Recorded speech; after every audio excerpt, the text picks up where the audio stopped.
And we welcome you in to U.S. Baseball Park in Ozark, Missouri, the exclusive home of the Grip and Rib Baseball League's 8th season here in 2023. It is baseball night in the Ozarks, and this is the final game of the 2023 regular season. The Ozark Mountain Ducks taking on the Nixa Suckers. A lot to play for here for both of these clubs in the way of determining our playoff matchups.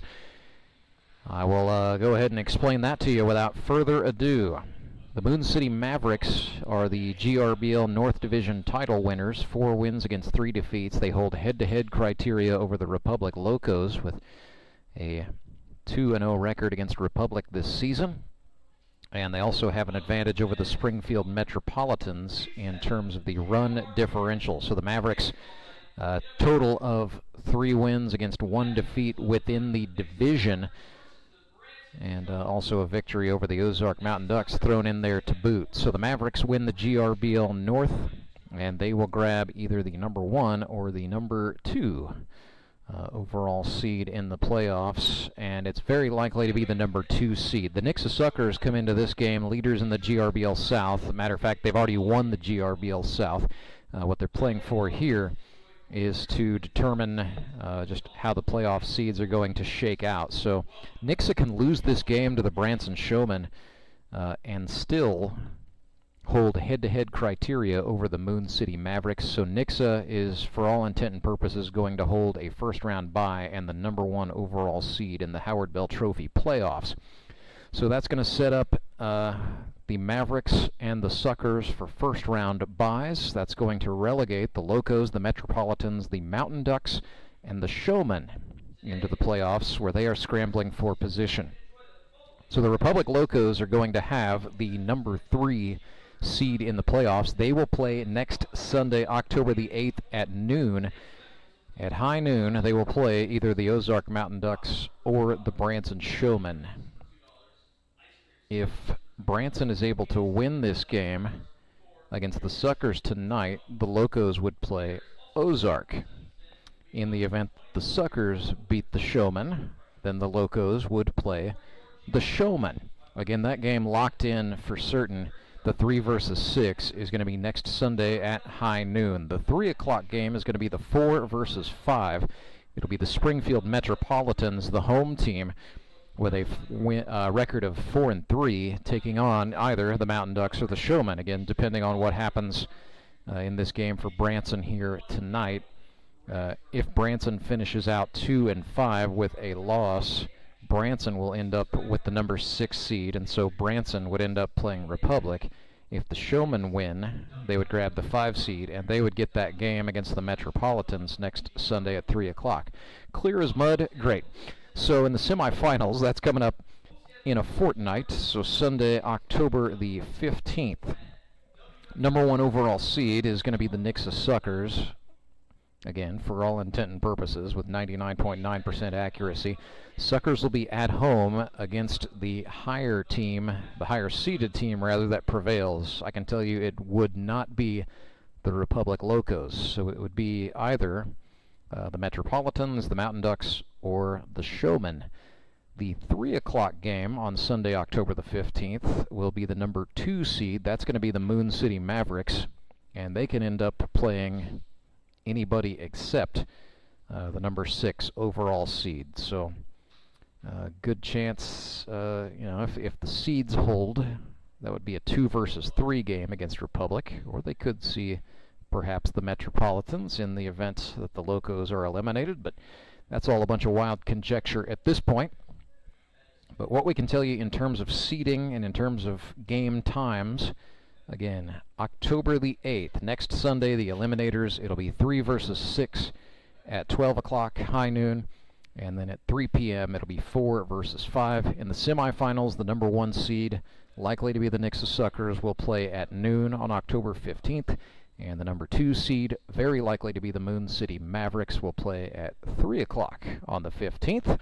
Howard Bell Trophy Championship game scheduled for Sunday, October the 22nd. That's where we'll put it all on the line. Somebody's going to ring the bell and spray the champagne, and about 15 baseball players will emerge as champions.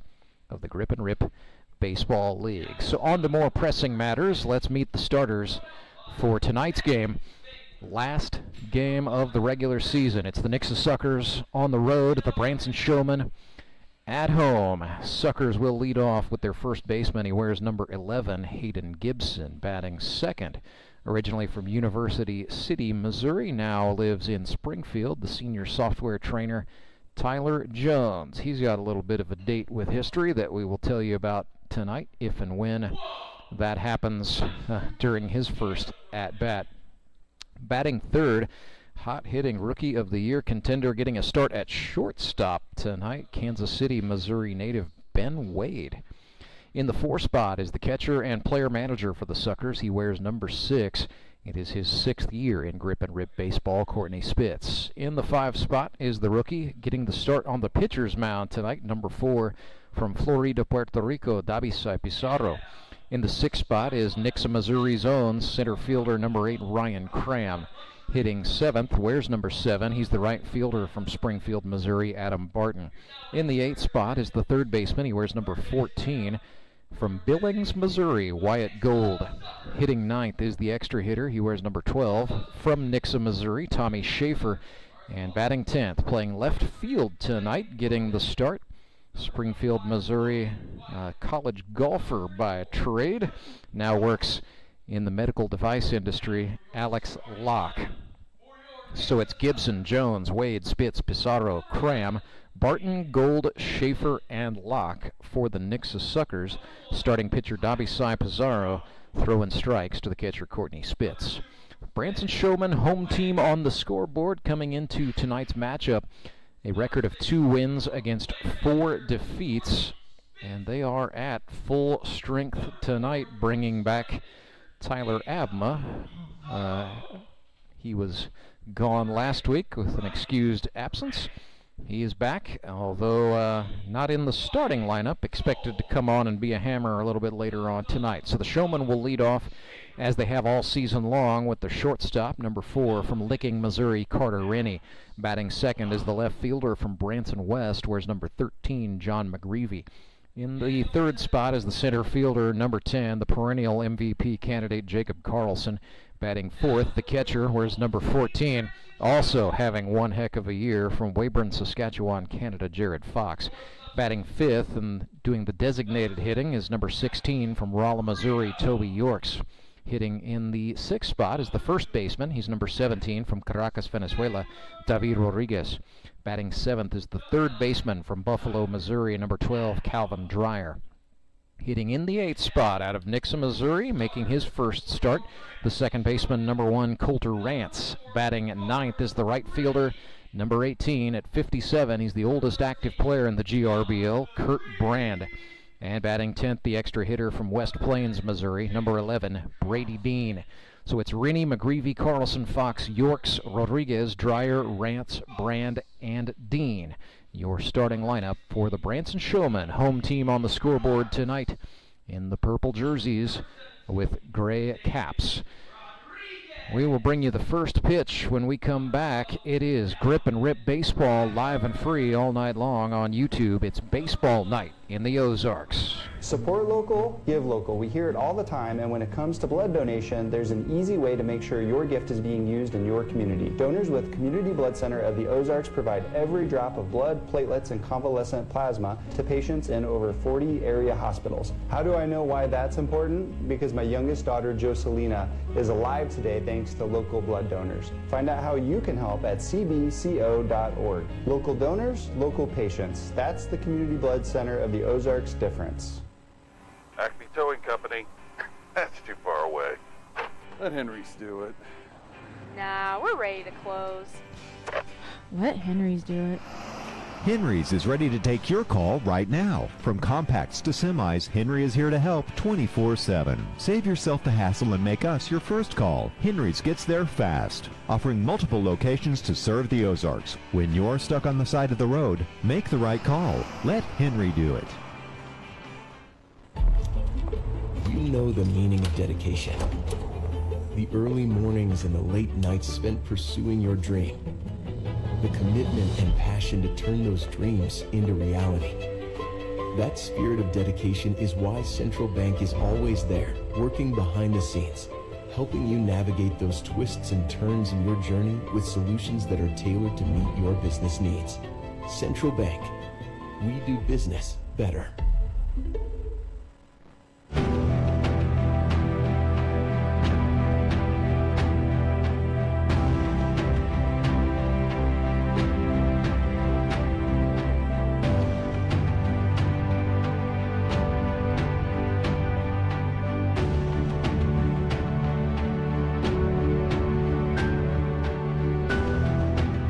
Rance with you live. The lights are on. That means it's baseball night in the Ozarks. Nixa Suckers and the Branson Showmen set to tie the bow on the 2023 Grip and Rip Baseball League regular season, but we've got the playoffs coming up in October. On the mound for the Branson Showmen tonight, number 29, the right-hander. Originally from Torrington, Wyoming, now calls Licking, Missouri his home, Cole Rourke. 14 1/3 innings pitched in 2023. He's got 12 earned runs on 25 hits, 2 walks, 11 strikeouts, and 1 hit batsman. Came into the 2023 season with a 2.85 career ERA across 82 innings of work with 104 strikeouts. So the strikeout total for Cole Rourke's career now at 115. And counting. He is from Rolla, Missouri, or at least that's where he finished out his high school career. Moved around a lot as a kiddo. Ended up at Southwest Baptist University in Bolivar, Missouri for 3 seasons, and then finished out his college career at Warner University in Florida. He pitched 95 1/3 innings in 2016 at Warner. He had a 3.68 ERA, with 71 strikeouts and an 8-3 win-loss record. He now works as a history teacher and a baseball coach for the Licking Wildcats, who won the 2023 state championship under Hall of Famer Harv Antel. Cole is an assistant on the staff there, and you guessed it, he works with the pitchers.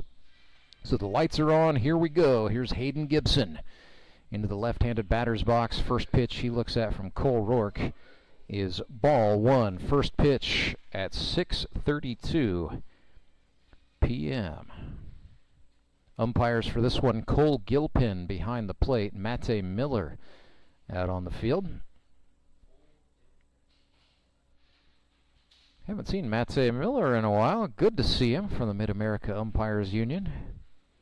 Usually does a great job. Cole Gilpin has been assigned a lot of games out here in the Grip and Rip as the season has gone. Making his way. 1-2 to Gibson. He checked it. Should have thought a little harder. That's a strikeout. Down on strikes goes Hayden Gibson. It's called 1 away. So Cole Rourke off to a fine start for the Branson Showmen.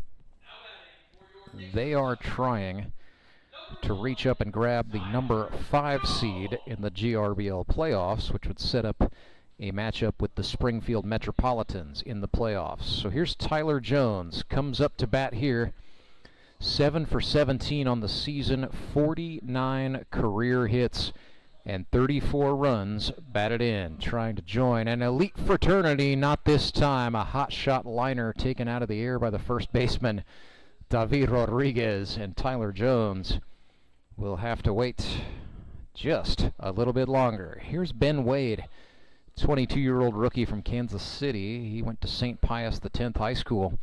He's been very good so far in his Grip and Rip career, 12 for 21. That is a .571 batting average for Ben Wade. It includes a couple of triples and 5 runs batted in. He's a 3-sport athlete as a high schooler, went to college to get himself a finance degree.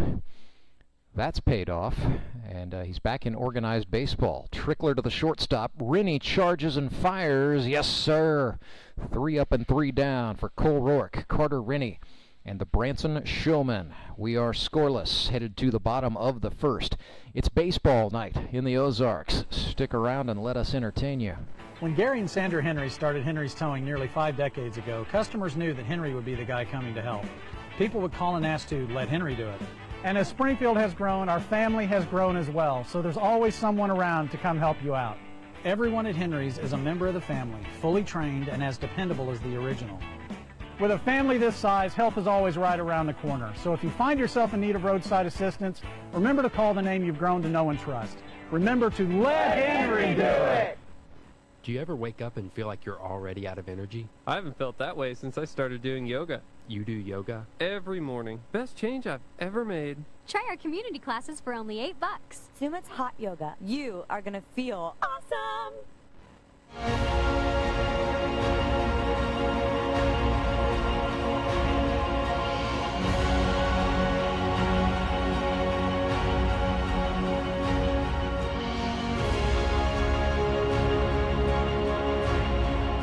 Dabi Sai Pizarro, the Puerto Rican who played college baseball at Park University in Kansas City, Missouri, making the start tonight on the pitcher's mound for the Nixa Suckers.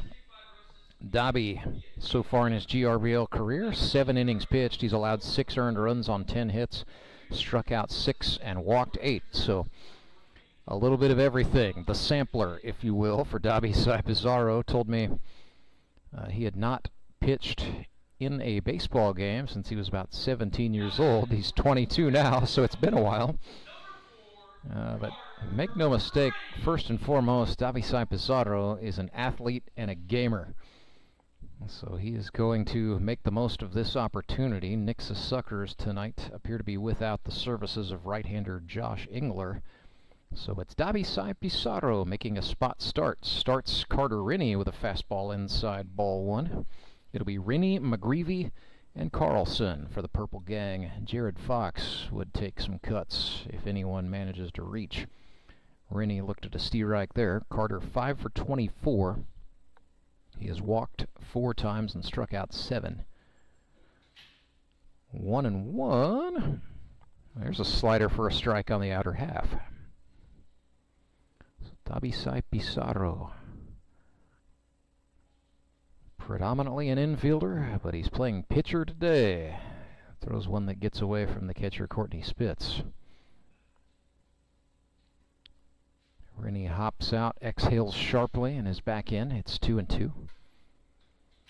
Just underway here. This game 5 minutes old. Rennie thought about it and checked. Courtney Spitz, the catcher, wants to appeal. No, he did not.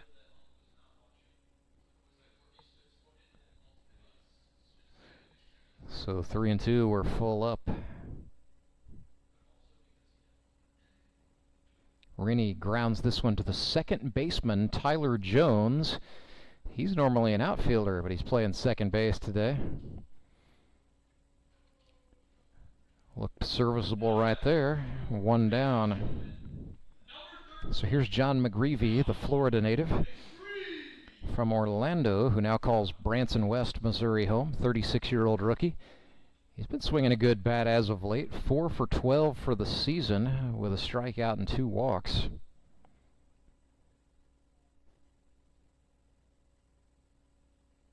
Went to the University of South Florida. Got a Bachelor of Science in International Studies to his credit, but I understand he's been playing a lot of amateur baseball in Orlando, most recently for a team called the Orlando Bears in a 25 and older league. The Grip and Rip is a 21 and older league, and there is no upper limit other than how long can you hang around. 2 balls and a strike to McGreevy, getting moved up to the second spot in the order in this one. Pretty shrewd move on the part of the Showmen skip Cole Rourke to get McGreevy some run. Reward him for the work he's put in. And the production as well. 3 balls and a strike. McGreevy swung at that one and launched it foul, first base side. That's a Bank of Missouri foul ball and 50 cents for somebody. One of the more fun sponsorships we've got going in this league. Gets the kids up and moving. So another payoff pitch for Dabisai Pizarro. McGreevy grounds this one to second. Tyler Jones, well, you wanted to play over there and get some looks. There's another assist for TJ. He's got some work to do. He wants to put on one of the more impressive performances we've seen in a while. Caleb Cole, the Locos shortstop, had 8 assists today in a 3-1 loss to Moon City. Plus, he made 3 catches on lineouts or flyouts. Caleb Cole had an incredibly busy day defensively. Jacob Karlson, 10 for 21 with 6 runs batted in. 7 of his 10 hits have been for extra bases. Looked at one high and tight for ball 2. Nothing, bottom of the first. 2 outs. Karlson, the number 3 hitter in the Branson lineup. Skies one. Hayden Gibson, the first baseman, gave chase, but the ball clears the net, and that is into the seats. 50 cents for somebody. Tell you what, kids 12 and under get in free, and you get paid 50 cents for every foul ball you return. And for adults 12 and older, admission just $5 every GRBL Sunday. Heck, I mean, you can't afford to stay home for that kind of money. 2-1 pitch from Pizarro. Strike.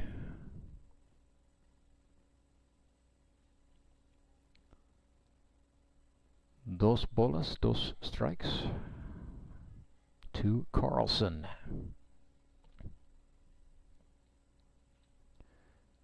Well, he did not get all of that one. That's going to stay on the infield. Tyler Jones, yes, looking every part of an all-star outfielder making that catch.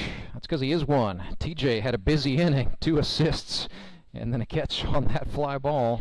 3 up and 3 down for Dabisai Pizarro and the Nixa Suckers. Nothing, headed to the second. Acme Towing Company. That's too far away. Let Henry's do it. Nah, we're ready to close. Let Henry's do it. Henry's is ready to take your call right now. From compacts to semis, Henry is here to help 24/7. Save yourself the hassle and make us your first call. Henry's gets there fast, offering multiple locations to serve the Ozarks. When you're stuck on the side of the road, make the right call. Let Henry do it.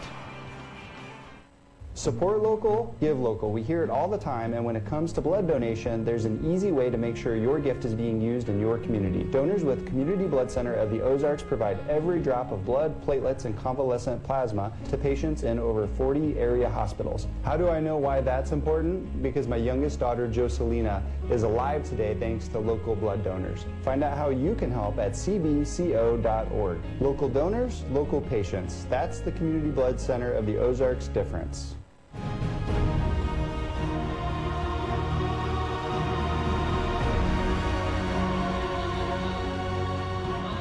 0-0. Top of the second inning, about to get going. Cole Rourke for the Showmen, probably looking to go 5 innings tonight. If he's got the gas tank for it, we shall see. Suckers due to send up Courtney Spitz, Dabisai Pizarro, and Ryan Cram. It'll be Spitz starting the party in the second. He's the player manager and the catcher. Enjoying a career renaissance, really, over the last 2 seasons. His wife Katie, daughter Eleanor, and son Walker welcomed in another addition, Cal Spitz, this past off-season. Here's a long fly ball out into left. That is tracked and caught by the Branson left fielder McGreevy for the out. A bit of a different look for the Showmen tonight, starting McGreevy in left. He's been the DH or the EH quite a bit, but getting to use the glove this evening. And then starting Coulter Rance and Kurt Brand. having some fun on the final night of the regular season. Dabisai Pizarro is ahead 1-0.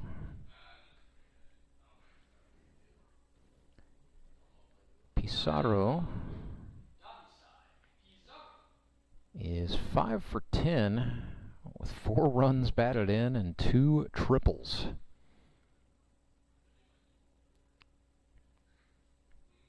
I'm just saying. Well, wait, no, that's not right. 5 for 20, my mistake.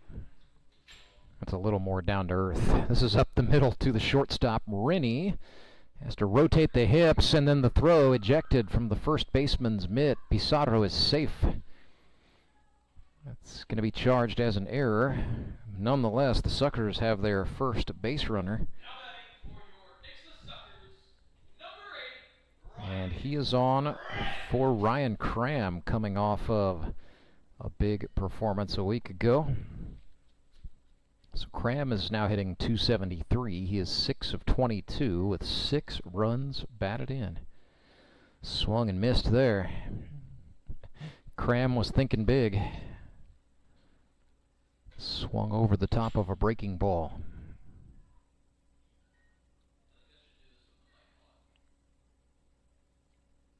Rourke went to another, looked like a slider.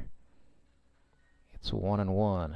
He's got a fastball, can throw a curve. He's got a slider and a Vulcan changeup.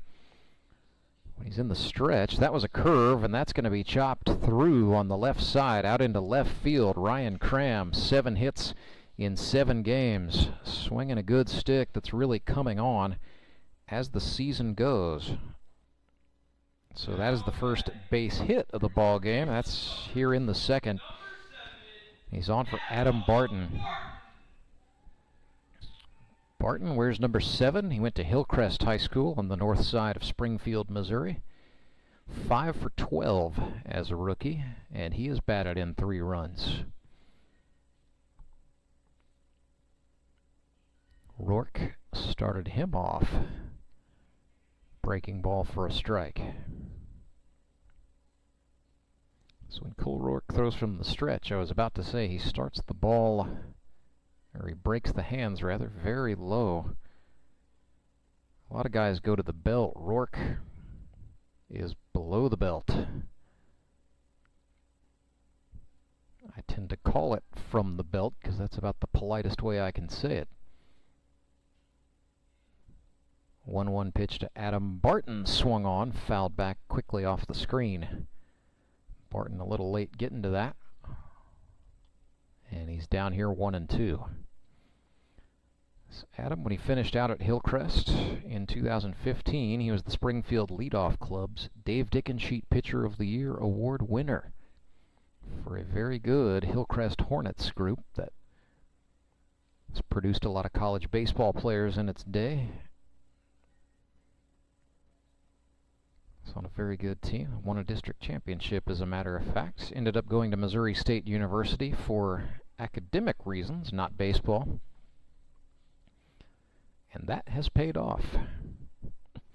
Now works as a conservation ecologist for the Watershed Committee of the Ozarks.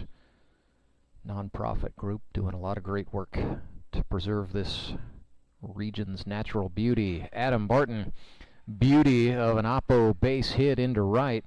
That will score 1, and it's 1-0 Suckers. Adam Barton gives the Fish the lead with an RBI base hit to right. And the Fish in command early here in the top of the second.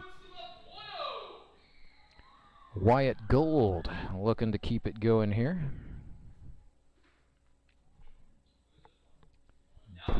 Billings, Missouri is where he calls home.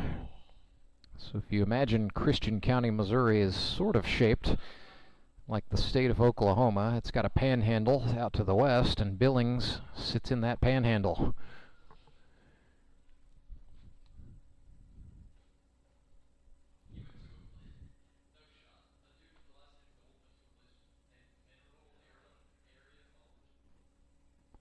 One-0 pitch. Rourke throws a breaking ball. That's outside.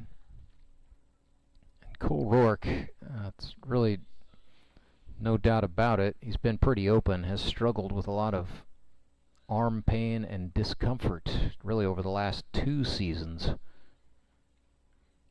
Had Tommy John surgery to repair the UCL in his right throwing arm while he was in college.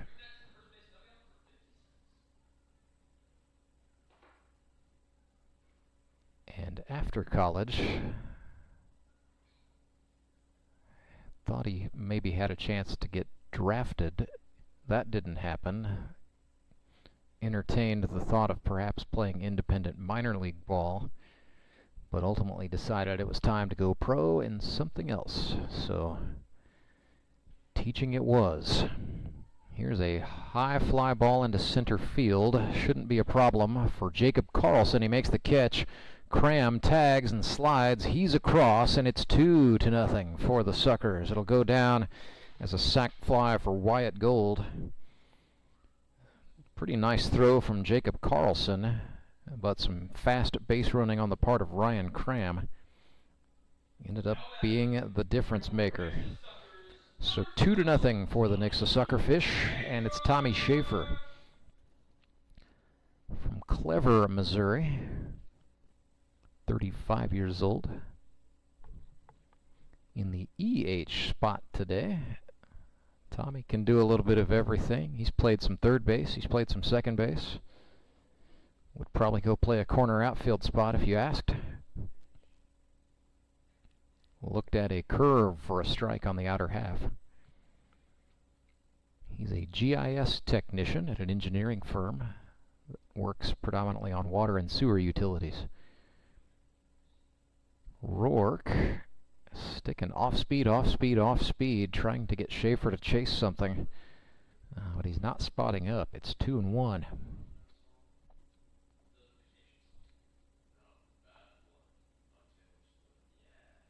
Ooh, Rourke worked back in. It's like he was listening to me. He said, all right, here's a jam shot. Schaefer fouled it off, though. It's 2-2. So deuce is wild. 2 balls, 2 strikes, 2 outs. Cole Rourke trying to get out of this inning with no further damage. Fires a fastball. It's a called third strike on the outer half. Down goes Schaefer, and the top of the second is over. Not before the Nixa Suckers put 2 runs on the board. A base hit for Ryan Cram, an RBI single from Adam Barton, and a sacrifice fly by Wyatt Gold. The rookies showing out for the Suckerfish. They lead 2-0. Branson will come to bat and try to answer in the bottom of the second. I'm Nicole Cartmel with the Bank of Missouri. Whether you're looking to pay bills or make a big purchase, sometimes you need cash quickly to take that next step. A consumer loan might be a perfect option to help you live well, bank well. Sonia McClendon, one of our branch managers, is here to explain. Thank you, Nicole. We provide personal consumer loans for almost any purpose, from building your credit to financing that new car. We offer competitive rates, and decisions are made locally so we can get you the money that you need quickly. But what makes our consumer loans unique is that personal touch. For example, I recently worked with a customer to secure a loan for a horse trailer. He could have went elsewhere, but he chose to work with his bank because of that personal relationship that we've built with him. Being able to work with your personal banker that you know and trust makes a big difference. That's right, because we work with our customers to help them live well, bank well. Get started at bankofmissouri.com.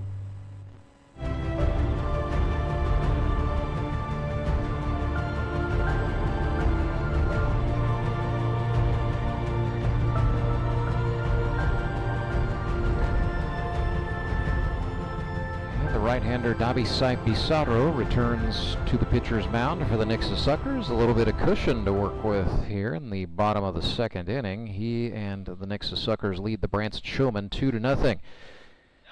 Well, here comes Canada's greatest export, Gerad Fox, batting for the Branson Showmen. Gerad 11 for 20. Here in 2023, rips this one to left. Alex Locke scampers in and makes the catch for the out. Looked sharp off the bat. but the ball had enough air underneath it that Alex Locke able to run in and make the grab. Here's Toby Yorks. Toby struggled with lower back pain all season long, missed the first 4 games. He is 1 for 5 for the campaign. They call him the Splash Man. He works as an aquarist, a zookeeper but with fish. Matter of fact, it was a fish, a Goliath grouper, that contributed to that back injury that held him out of action. The fish he's got to deal with here is Dabisai Pizarro. Unlike a Goliath grouper, Pizarro nowhere close to 800 pounds, I can promise you that. 2-1 for Toby Yorks when he's not wrangling fish, or at least cleaning up after them. Plays the guitar and sings a little bit. Had 14 hits for the Showmen a season ago. It was his best season, helping the team reach the finals, where they came up 1 win shy. Toby has been to the Howard Bell Trophy Championship game twice, but he's never won the bell. That 3-1 is put in the air to left. Locke took 1 step in, and the ball goes over his head. Off the wall it goes. Toby going for second and has to slide to the outside of the bag. Tyler Jones dove, but Toby dove around him. 2 fists to the sky in celebration. It is a double for Toby Yorks, showing off that speed that made him a pretty good tight end at Rolla High School. He is into scoring position for David Rodriguez, the native of Caracas, Venezuela, who now lives in Ozark, Missouri. David got some love on the GRBL Facebook page this week for sharing how much it means to him for his son Fabricio to watch him play ball here in Grip and Rip. David up 1-0 here. Looked at a fastball inside from Pizarro.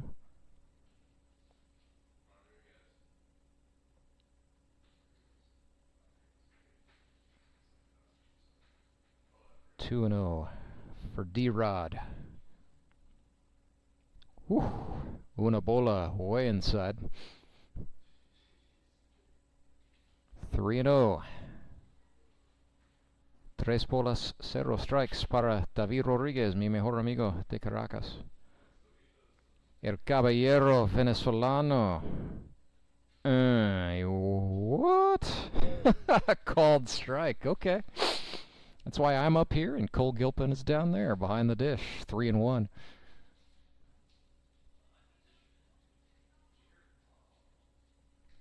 Dabisai Pizarro exhales sharply, kicks and delivers. Rodriguez lifts this one. It's foul.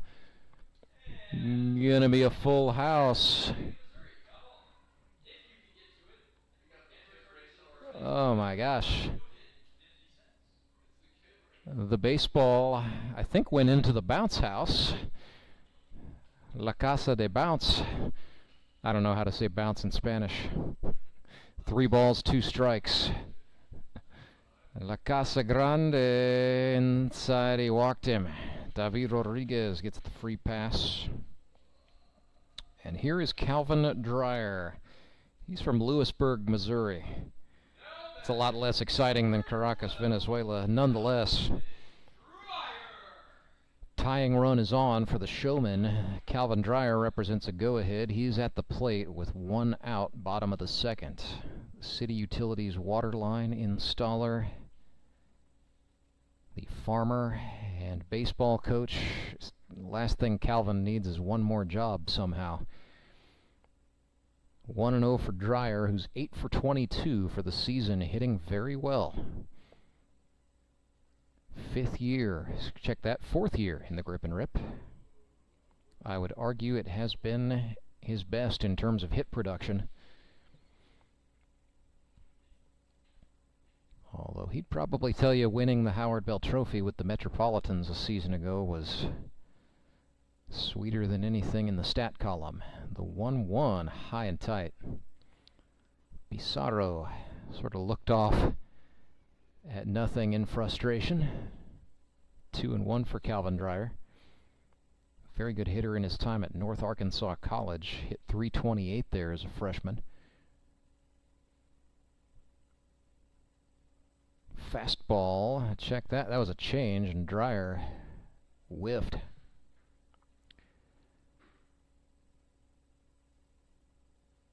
Two balls, two strikes.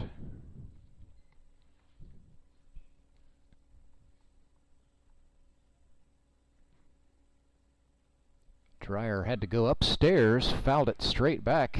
That's off the roof here in the press box.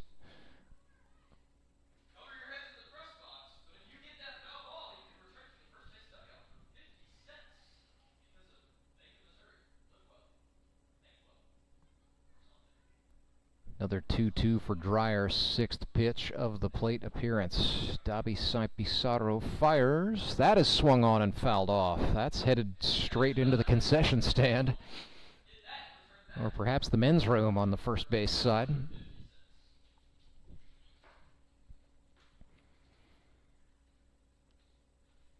Pitch number 7 of the sequence coming up here. 2 runners on, 1 out. Called strike 3. Dabi Pizarro catches the outer half. That shuts down Calvin Dreyer. And the Suckers maintain a 2-0 advantage. The batter is number 1, Coulter Rance for the Showmen.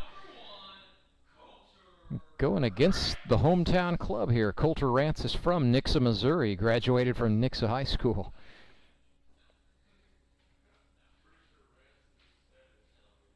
Looked at one up and out. Did Coulter there. He has 2 jobs, works for the Dallas County School District in IT, and then he's also the lead pastor at a Baptist church in Nixa. Was ordained in 2012. Swung on and missed there. Pizarro got him with a change. It's 1-1. Actually has a doctorate in education, does Coulter Rance, from Lindenwood University. That's big time. 1-1, swung on, grounded left side to the shortstop, muffed, and there will be nothing. Ben Wade couldn't come up with it. We'll see what the official scorer has to say. They're going to go E6. Nonetheless, Coulter Rance does the job, puts it into play, and he loads him up for Kurt Brand, the physical therapist. Nickname is The Suit. His rookie year, 2020. Made a roster. Showed up that night to sign his contract in a suit. Had to explain to him, Kurt, we're not that fancy here. 1-0, looked at a strike. So Brand has 1 hit, and then he has 2 of what we like to call Kurt hits, and that's because Kurt says when he puts the ball into play and then reaches base safely, that should count as a hit. Here's a grounder to the shortstop. Wade's got it. The throw is going to be not there for Hayden Gibson. Rodriguez scores for the Showmen. And we are tied. They're going to go E6. But yeah, it's 2-2, sports fans. Another Kurt hit, perhaps. But you know the rules. When Kurt puts it into play and reaches safely, he says that should count as a hit. He's had 3 of those this year. But that one was a big one because we are tied. Here's Brady Dean.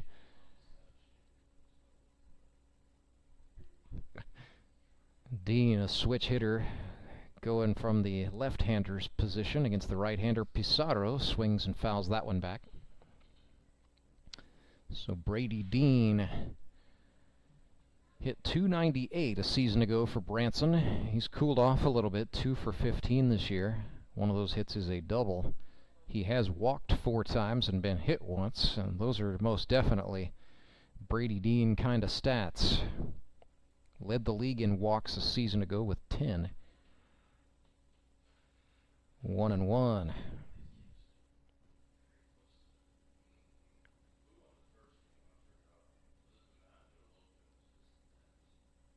Fastball from Pizarro.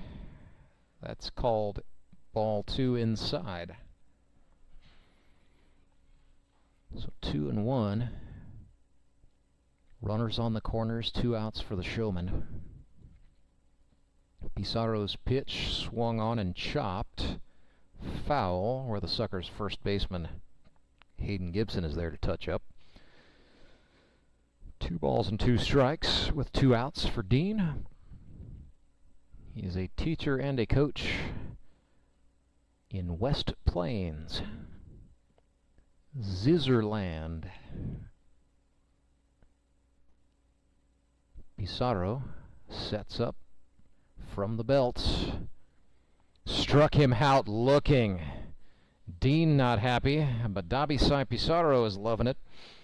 Strikeout for him, his second of the night, comes in a big moment. So we go to the third, all knotted up, 2-2. Back with more Grip and Rip baseball right after this.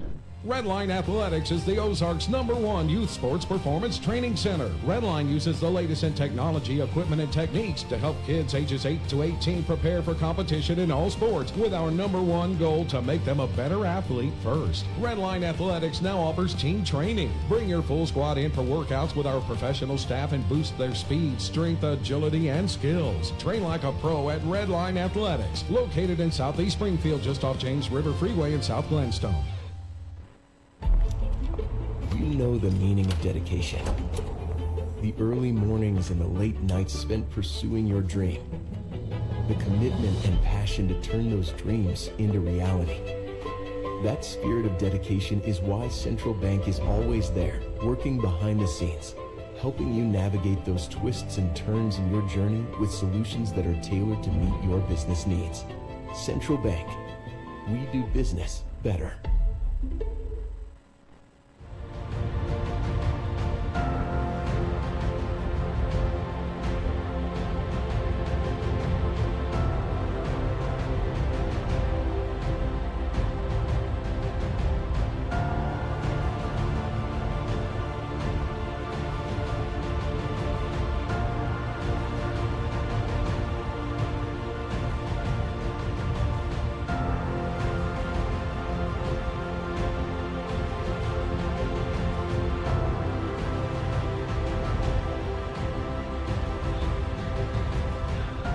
Alex Locke comes to the dish for the Nixa Suckers. He's the left fielder for the Fish tonight, hitting in the 10 spot.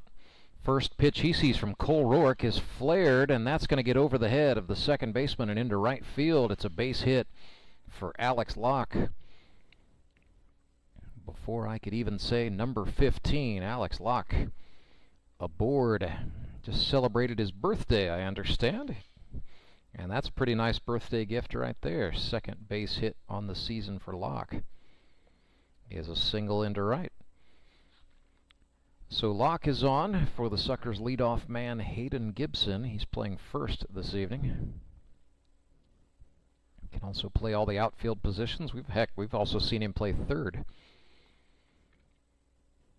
So Hayden, 4 for 17. He has walked 5 times and been hit by pitches a league high 4 times. So the on-base percentage, 500. That's what you want if you're putting a guy in the 1 spot in the order. He's originally from Branson, Missouri, now lives in Cabot, Arkansas, which is outside of Little Rock. Sets him up for about a 4-hour drive home when this one is over. Hayden Gibson, definitely the winner of the Long Commute Award here in Season 8 of the Grip and Rip, but he says this is the best opportunity to play the most competitive ball he can find. And it's hits like that that make the drive worth it.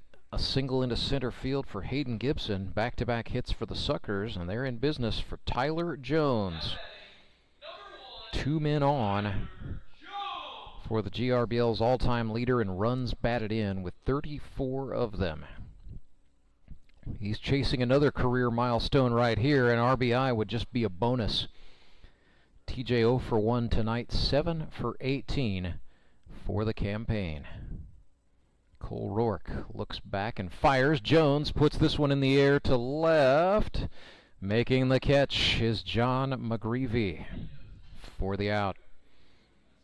Jones frustrated with himself, but he's going to make the long walk back to the dugout. It'll bring up Ben Wade.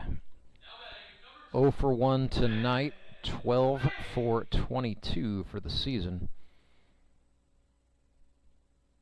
So average at .545 for the rookie Ben Wade. Looked at a strike there, works in accounts payable at Will Fisher Companies, aka he's the guy who counts beer money.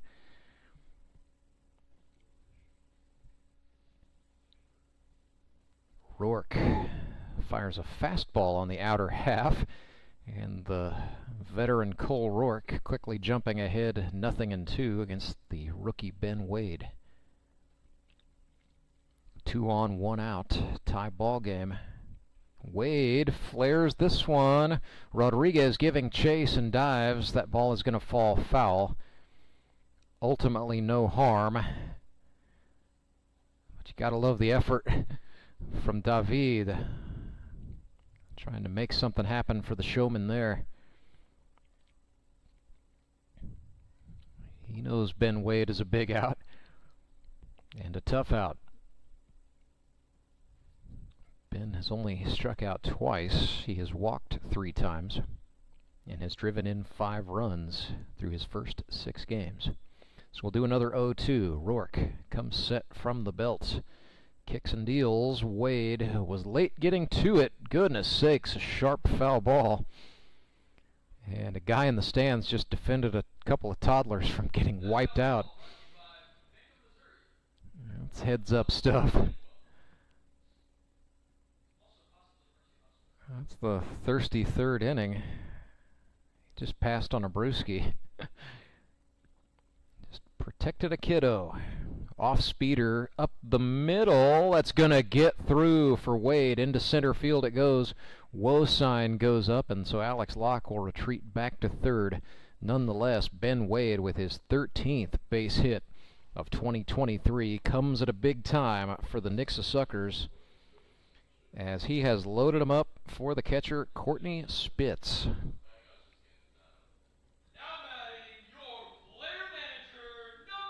So Spitzy now hitting .333, 7 for 21, does have a sacrifice fly to his credit. He has also walked 7 times, so Courtney Spitz, no stranger to working counts. I would expect he'll do this here unless Cole Rourke just absolutely throws him a fat fastball. Rourke instead starts with a change, and Spitz, maybe eyes were a little too big for the ball, pops this one up to the shortstop Carter Rennie, and the Showman just got a tough out there. 2 down, and it brings up the pitcher Dabisai Pizarro. Still a big opportunity for the Nixa Suckerfish. Tie ball game, bases loaded in the 3rd. Pizarro with 1 good swing could blast the score back into his club's favor. He will look at a fastball for a strike on the outer half from Rourke.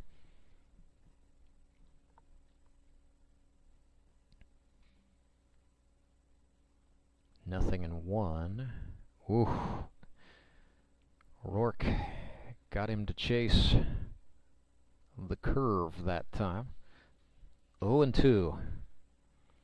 Pizarro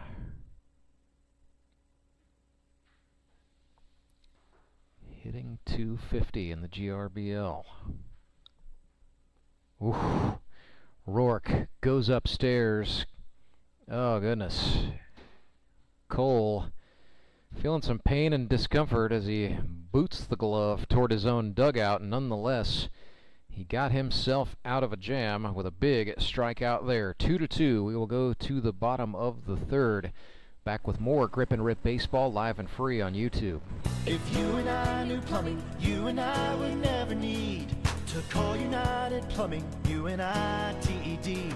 But you and I can't fix a pipe or a faucet filled with lime, so we always call United, and they're there right on time. You and I once once tried it, then decided to call United. Treating you and I the way you and I would want to be. So call United Plumbing, UNITED. United Plumbing. Acme Towing Company. That's too far away. Let Henry's do it. Nah, we're ready to close. Let Henry's do it. Henry's is ready to take your call right now. From compacts to semis, Henry is here to help 24/7. Save yourself the hassle and make us your first call. Henry's gets there fast, offering multiple locations to serve the Ozarks. When you're stuck on the side of the road, make the right call. Let Henry do it.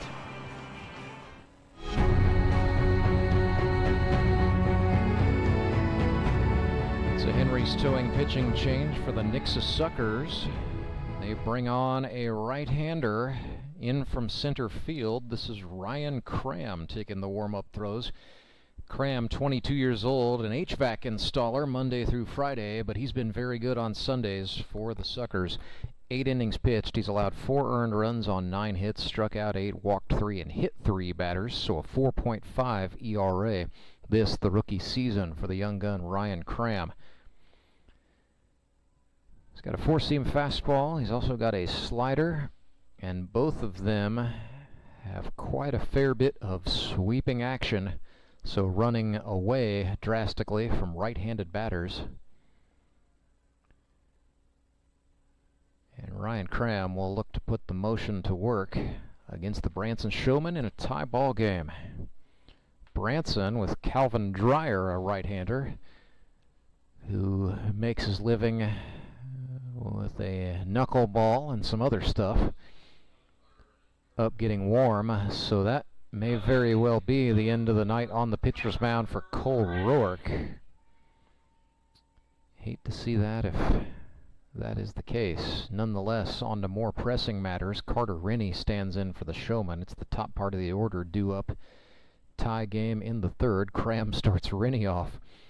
Very high, very tight, ball 1. Rennie grounded out to second base his first time up. There's a fastball from Cram outside, 2-0. Cram winds and fires. There's the 4-seamer on the outer half. And if Cram can dial in that location, he's going to be tough to hit. Rennie got a piece of that. It is tailing foul right field line into the Branson bullpen. About 300 feet away and foul. So counts even, 2-2. Showman shortstop back in, crowding. Grounds this one right side to Tyler Jones, the second baseman up with it. His throw is behind Cram, who is covering the bag. Rennie is going to take off as the baseball went all the way to the backstop and around, ended up behind home plate. So Carter Rennie taking advantage of the throwing error and stands tall on second base. And he is into scoring position. Doesn't get the hit, but I'm sure Branson will take a man in position to take the lead if John McGreevy has anything to say about it. So McGreevy also grounded out to second, first time up, hitting in the 2 spot tonight. He's now 4 for 13 on the season, and he looks at a 4-seam fastball for a strikeout on the outer half, rather.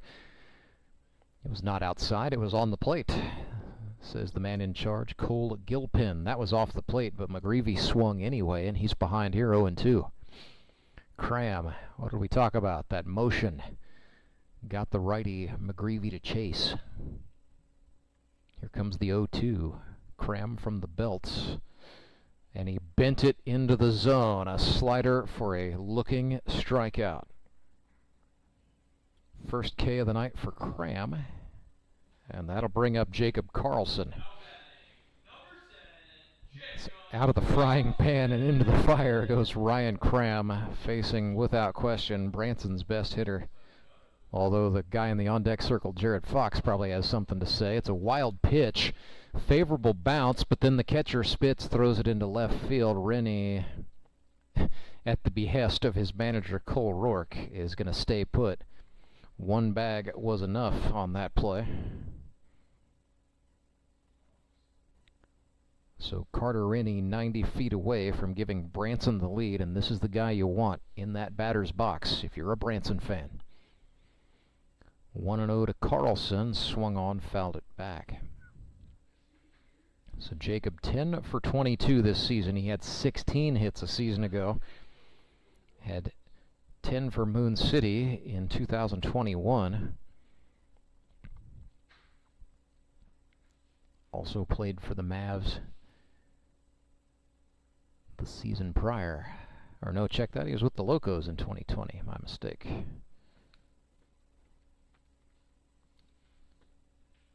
Chops this one back in the hole, and not getting it is Pizarro. Rennie scores. It is 3-2 for the Showmen.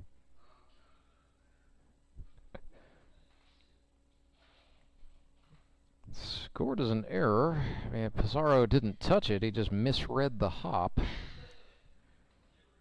I'm gonna just pencil in a little question mark there. Nonetheless, 3-2, that's what matters right now. We'll go to the replay during the next commercial break. But 1-0 for Jared Fox. Foxy 11 for 21 on the season, swung and missed.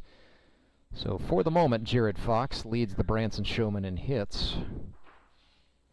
53 in his career, by the way. Part of that very rare GRBL 50 hit club.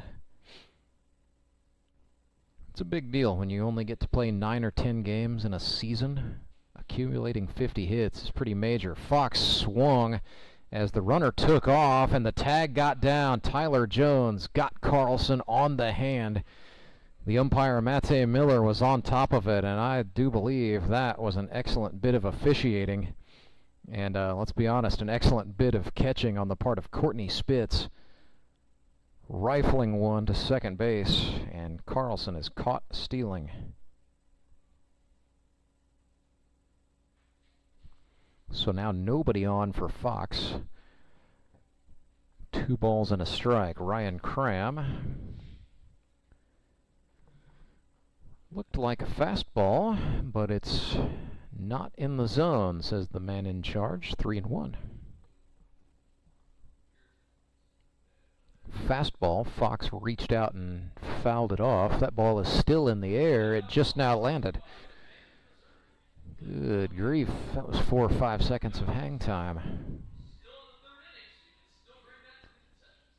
Somebody 21 and up is going to get a brewski here in the thirsty third inning. Payoff pitch to Fox. Swung on. If it stays on the playing surface, and it does, it's going to be a play for the catcher, Courtney Spitz. He squeezes it and gets the out. So the Showmen take the lead. 3-2, their advantage, headed into the fourth. Back with more Grip and Rip baseball right after this. I need a change. My workouts are too boring. Oh, I've got an amazing workout for you. Hot yoga. I've lost weight and I'm more flexible. Try our community classes for only $8. Sumit's hot yoga. You are gonna feel awesome. I'm Nicole Cartmel with the Bank of Missouri. Whether you're looking to pay bills or make a big purchase, sometimes you need cash quickly to take that next step. A consumer loan might be a perfect option to help you live well, bank well. Sarnia McClendon, one of our branch managers, is here to explain. Thank you, Nicole. We provide personal consumer loans for almost any purpose, from building your credit to financing that new car. We offer competitive rates, and decisions are made locally so we can get you the money that you need quickly. But what makes our consumer loans unique is that personal touch. For example, I recently worked with a customer to secure a loan for a horse trailer. He could have went elsewhere, but he chose to work with his bank because of that personal relationship that we've built with him. Being able to work with your personal banker that you know and trust makes a big difference. That's right, because we work with our customers to help them live well, bank well. Get started at bankofmissouri.com.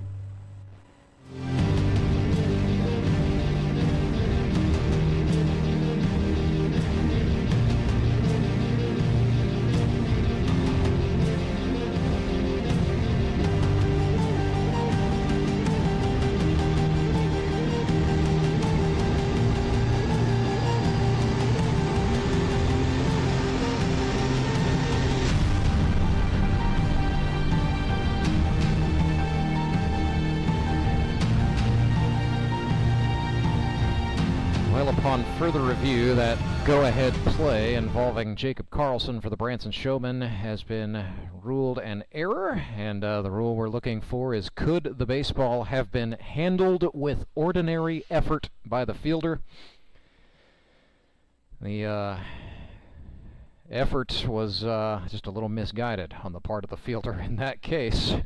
So E6 on the board, but 3-2 is the score for the Branson Showmen. That's what you got to watch for. It's a Henry's towing pitching change for Branson. They bring on the right-handed knuckleballer Calvin Dreyer. So Dreyer, 7 2/3 innings here in 2023. He has given up 6 earned runs on 11 hits, struck out 7, walked 2, and hit 2 batters. Ryan Cram, now the Nixa pitcher, steps into the batter's box. He is 1 for 1 on the night with a single. That is well hit back to left field and caught. John McGreevy has been a busy dude tonight, but he answers the bell, making the catch and retiring Ryan Cram. Here's Adam Barton, who is also 1 for 1. He's got an RBI. So Barton is 6 for 13 on the season with 4 runs batted in. Calvin Dreyer starts him off with the knuck outside. So Dreyer, predominantly an infielder when he played at North Arkansas College, but like any good high school ball player, was a pitcher and a middle infielder for the Buffalo Bison. He's kind of found a little something with the off-speed stuff here for the Showmen. He's down here 2-0, however. Comes back in. Wanted the outer half and didn't get it. So Barton has worked ahead. 3-0 to the Nixa right fielder. That's over the plate for a strike.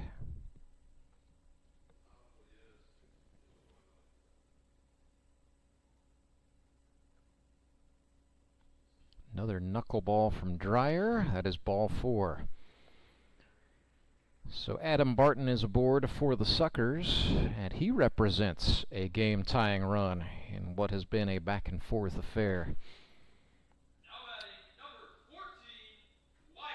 Wyatt Gold has a sacrifice fly tonight. This baseball game now 56 minutes old. And we are into the 4th. 1 down, 1 on for the Suckerfish. Runner takes off. Oh, Gold fouled that one back. Timing was good. Bat path a little under it. And so Adam Barton will retreat back to first.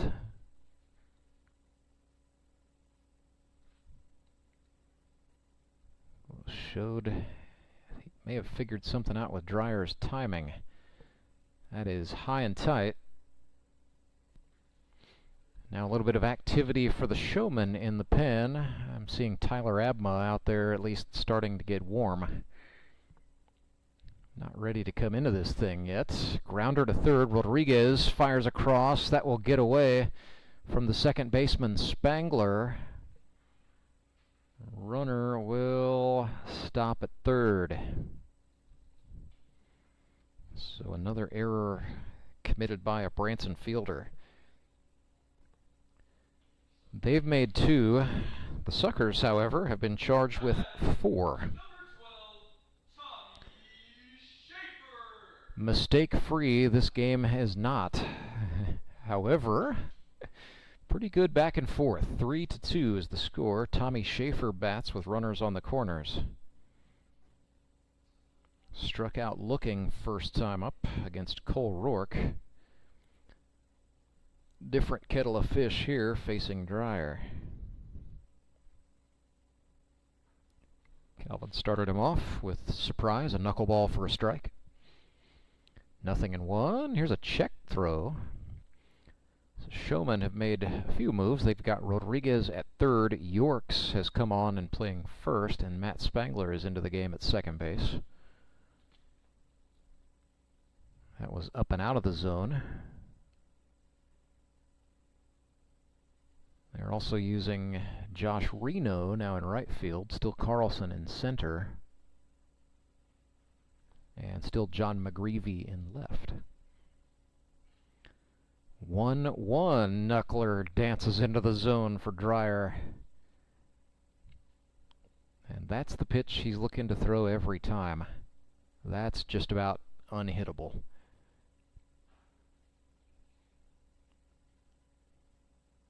Here comes a 1-2. Got him looking on the outer half. So that was a curveball set up by the Knuckler. 2 down, and it's the number 10 guy in the order, Alex Locke. So yeah, that is Abma, a right-hander getting warm for the Showmen. If he comes on in the 5th, he could theoretically go the rest of the way.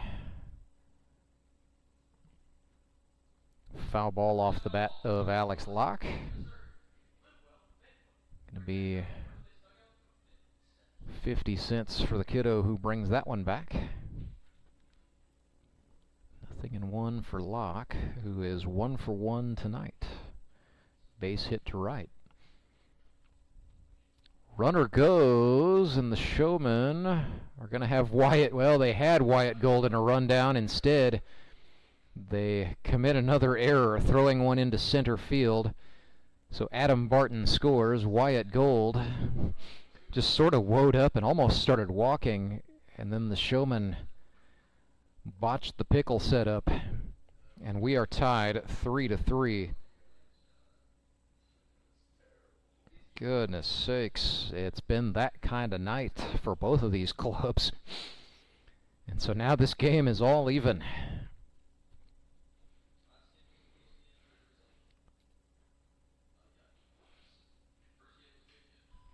Dreyer looks back, now comes home.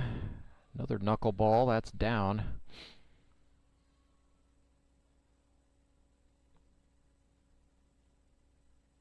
Alex Locke here, 2-1.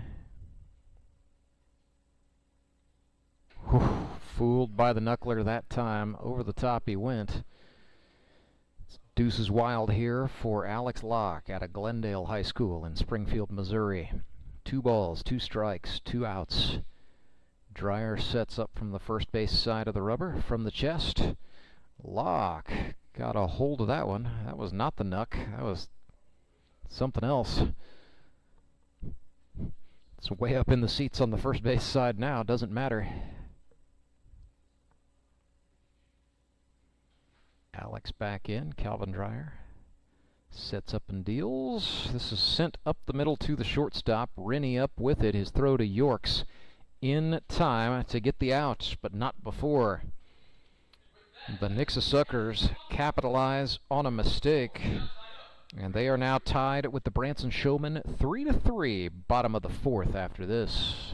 Support local, give local. We hear it all the time, and when it comes to blood donation, there's an easy way to make sure your gift is being used in your community. Donors with Community Blood Center of the Ozarks provide every drop of blood, platelets, and convalescent plasma to patients in over 40 area hospitals. How do I know why that's important? Because my youngest daughter, Joselina, is alive today thanks to local blood donors. Find out how you can help at cbco.org. Local donors, local patients. That's the Community Blood Center of the Ozarks difference.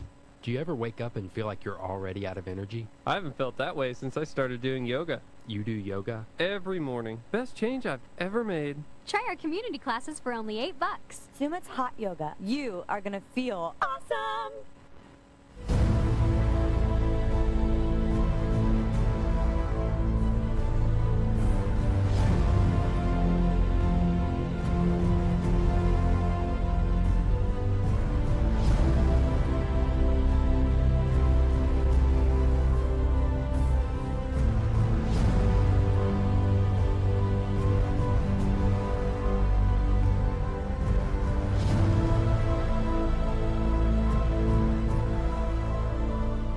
Tied up, bottom of the 4th.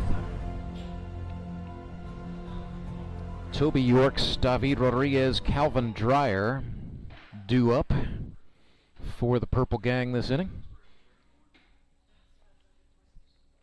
3-3 is the score. Suckers capitalized on a mistake to tie the ball game. Toby Yorks swings at an offering from Ryan Cram and fouls it back.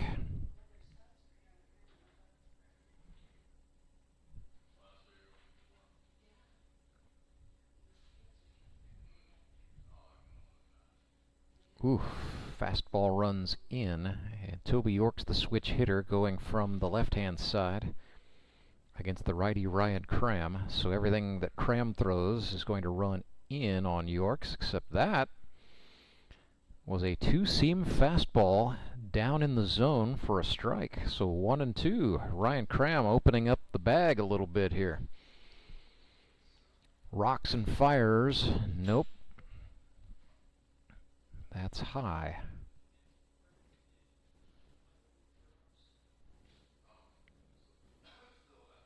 Yorks late getting to that one, but he spoils it foul. It's 2-2. Mentioned Toby Yorks plays the guitar and sings a little bit these days. He was actually part of an all-men's vocal group when he was at Central Methodist University. Down on strikes he goes. A sour note on that AB. So Toby drops to 1 for 2 on the night, and it brings up David Rodriguez.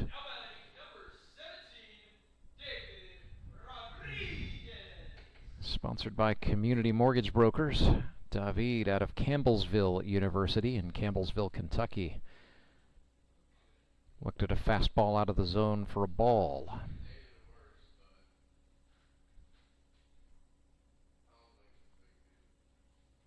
Fastball in on the hands. Rodriguez swung over the top, and it's 1-1.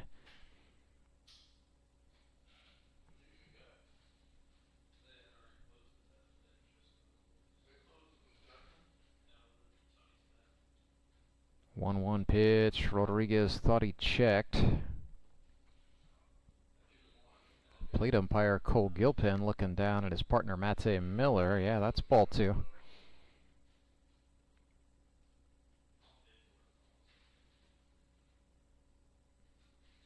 Cram back to the heat. Rodriguez swung. It's now deuces. Cram winds and uncorks. It is 3-2. He really coils up when he's throwing from the full wind. Here comes the 2-2. Rodriguez got a hold of that, but too much air underneath it. Out into right field it goes, and it's caught.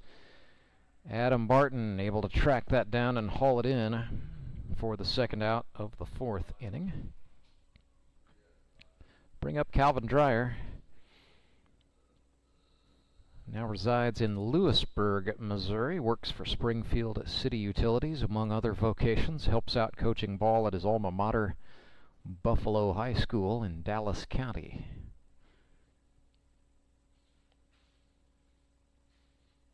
First pitch to Dreyer is a called strike, and it's 0-1. Calvin Dreyer, all Central Ozark Conference baseball player in high school, also played basketball. Counts even 1-1. Woo. High and tight. Cram taking a page out of the book of some GRBL veterans. King Owens and Andy Galley. He is working at a brisk pace here, pedal to the metal. He's fallen behind 3 balls and a strike here. Oh, Dreyer swung out of his shoes just about.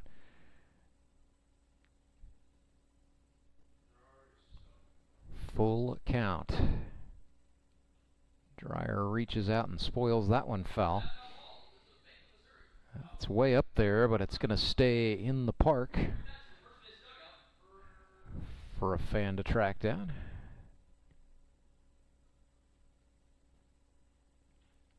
Fastball is poked the opposite way, and Hayden Gibson is there to haul that in for the Suckers. So Pitch economy, maybe not the greatest, but Ryan Cram ultimately gets out of that with a 1-2-3 inning, and we stay tied 3-3. To the fifth we go. It's baseball night in the Ozarks. Redline Athletics is the Ozarks' #1 youth sports performance training center. Redline uses the latest in technology, equipment, and techniques to help kids ages 8 to 18 prepare for competition in all sports, with our #1 goal to make them a better athlete first. Redline Athletics now offers team training. Bring your full squad in for workouts with our professional staff and boost their speed, strength, agility, and skills. Train like a pro at Redline Athletics, located in Southeast Springfield, just off James River Freeway in South Glenstone. You know the meaning of dedication. The early mornings and the late nights spent pursuing your dream. The commitment and passion to turn those dreams into reality. That spirit of dedication is why Central Bank is always there, working behind the scenes, helping you navigate those twists and turns in your journey with solutions that are tailored to meet your business needs. Central Bank, we do business better.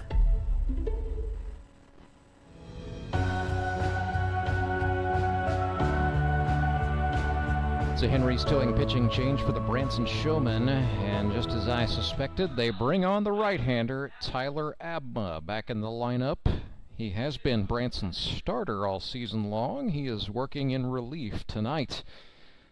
Interesting move by Cole Rourke, but in a tie ball game, it just might end up paying dividends. Tyler Abma has pitched 23 innings, and he's been outstanding. 7 earned runs on 20 hits, a league-high 32 strikeouts.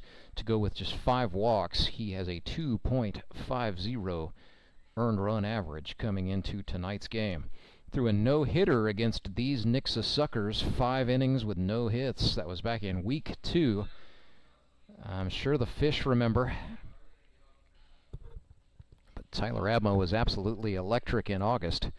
78 pitches, 45 of them were strikes in that outing. Here's the first strike to Hayden Gibson. Swung and missed, and it's 1-1. It'll be Gibson, Jones, and Wade this inning. Courtney Spitz would bat should anyone manage to reach. It's Tyler Abma, originally from Miller, Missouri, but now a resident of Branson. Went to Drury University. Lived in Sandy, Utah for several years and was playing baseball out there in an amateur league. But moved back to Missouri and very quickly accepted a multitude of invitations, I understand, to come out here and play in the GRBL. There's strikeout number 33 of Tyler Abma's Don't Call It a Rookie campaign. He gets Hayden Gibson, and it brings up Tyler Jones. Well, this would be well earned if he can pull off something against Tyler Abma here. So TJ, born in St. Louis, raised in University City, came to Springfield to go to Missouri State. Played some club baseball. That's where he met, among other athletes, Austin Kendrick, one of the guys who recruited him out here to play in the grip and rip. The 1-0 pitch is a called strike. TJ, by trade, a senior software trainer. The 1-1, swung on, fouled back. Works for a company that produces software that trucking companies use to track trucks and freight.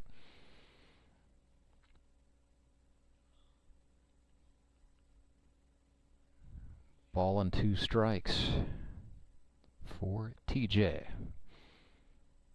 Abma, whew, my goodness, that fastball screamed into the net and into the Suckers' dugout, where Tommy Schaefer caught it off the net.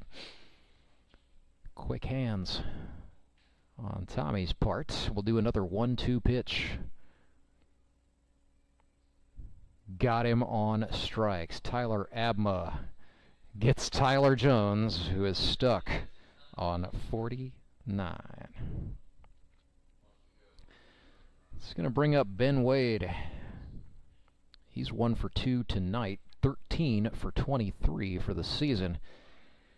The rookie has been outstanding with the baseball bat.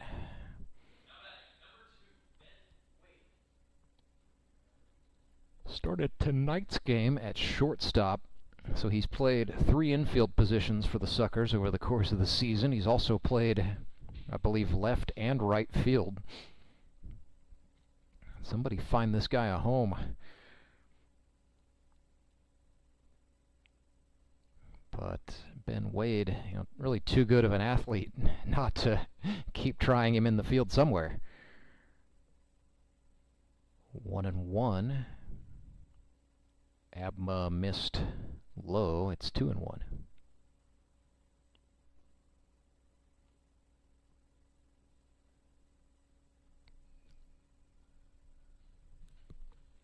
Make it 3-1, I should add. With 13 hits and 23 at-bats, he's too good of an athlete not to have in the lineup in a place of prominence, hitting in the 3 spot today. Abma threw a fastball. Wade sends a 2-hopper to Rennie, who had to hurry, but the throw to Toby Yorks was in time. So 3 up, 3 down for Tyler Abma. And the Branson Showmen, they stay tied with the Nixa Suckers, 3-3. Acme Towing Company. That's too far away. Let Henry's do it. Nah, we're ready to close. Let Henry's do it. Henry's is ready to take your call right now. From compacts to semis, Henry is here to help 24/7. Save yourself the hassle and make us your first call. Henry's gets there fast, offering multiple locations to serve the Ozarks. When you're stuck on the side of the road, make the right call. Let Henry do it. You know the meaning of dedication. The early mornings and the late nights spent pursuing your dream. The commitment and passion to turn those dreams into reality.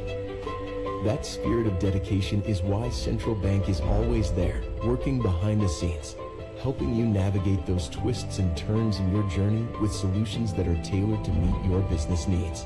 Central Bank. We do business better.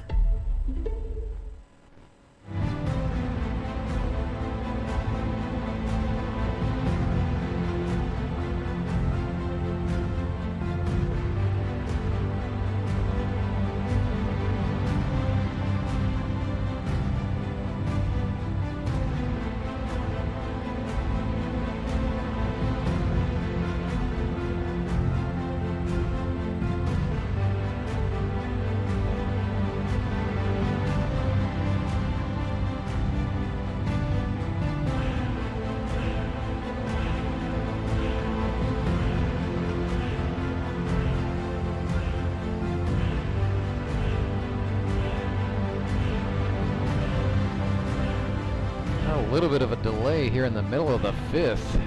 There are, I counted 21 at one point, starters in the kids race. It looks like the Indianapolis 500 of toddlers. And now it's finally underway, and now it's going. Oh my goodness. Okay, one kid got smart. He's going to skip second and third base and just go straight home. That's what you do. Here's the turn. Oh, we've got a wreck. They're wrecking. But it's a guy in a white indiscriminate jersey, number 3. Dale Earnhardt, I guess, got the win. Oh my goodness. That's the busiest kids race I think I've seen in a while. And how about this? Okay. The Suckers pitcher Ryan Cram just went through his warm-ups, and then he stopped to usher his own daughter across home plate, and then he had to tell her, no, you can't stay down here with me, you got to go back to mom. And now Ryan Cram has got to go pitch after all that. Only in the grip and rip. I mean, you would never see that in the bigs, right? Sorry, folks. Clayton Kershaw has been delayed by one of his kids down on the field. Not a chance, but in the GRBL, fans first and families first, always. Safety is also first, so I guess a 3-way tie. But nonetheless, the kids race in the 5th inning, always a crowd pleaser. And after all that, Ryan Cram is going to have to get his head back into this ball game because he is pitching in the midst of a 3-3 tie. This will be his 3rd inning of work, and then it would be decision time for the Suckers. They're either if they want to stick with Cram, they've got to give him the 3+ designation, or they could bring on a reliever for the 6th. So the batter is going to be Matt Spangler. We saw him come on as a defensive sub, and now he is hitting for his counterpart Coulter Rance on the Showmen. So it'll be Spangler, then Josh Reno, and then it's Brady Dean's position in the order, the 10 spot. So Matt Spangler, 3 for 17 for the season. Best year, I would argue, for Spanky would have been 2021. Won a championship with Moon City that year. Had a .393 on base percentage. High chopper to third. Schaefer with it. The throw was offline, and Clay Odell did not get the tag to Matt Spangler's back. So Spangler is safe. They chalk that one up as an error. E5 this time. That's 5 errors by the Suckers, 3 for the Showmen. This one's been messy. Reno showed bunt, and I think he was underestimating the 4-seam run on the Ryan Cram fastball. Courtney Spitz out to have a quick word with his young charge.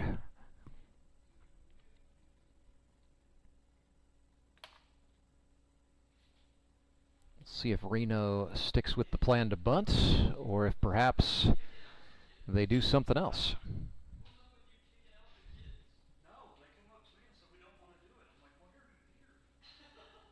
0-1 to Reno.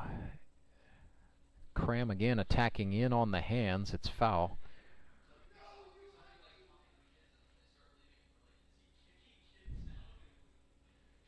Josh Reno, the Greene County Sheriff's deputy, back in. Ryan Cram, the HVAC installer, comes set from the belt. Reno lines one. It's foul, third base side. Gonna stay on the playing surface, so we'll take a moment here.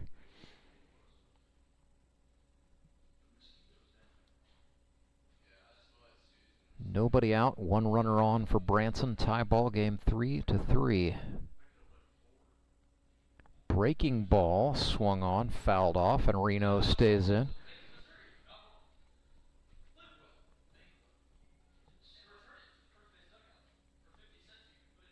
Been told the mosquitoes are the size of F-16 fighter jets right now in and around the playing surface, so just a little something extra for the players to contend with, perhaps, as the night goes on. 1-2. Ryan Cram gets the sign, nods, comes set. Ooh, Reno got a hold of that. It's going to stay on the infield, and Tyler Jones will make the catch for the out. And then they tried the, I think that was jokingly, the old fake drop to get the lead runner, but nonetheless, doesn't matter. TJ gets the out. You will not get the cheap double play out here. So here's Brady Dean. Check throw on Spangler. He's safe. Not a bad idea from Cram. And he just sends a fastball for Steve Reich. Dean struck out looking first time. That was against Dabisai Pizarro. It's his first look at Ryan Cram. Tonight, anyway, 1-1.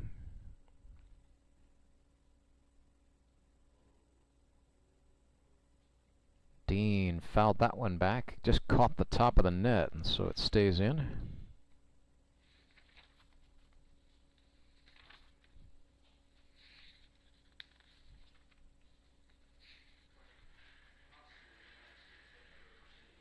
First time these two teams met, the Showmen won the ball game 9-5.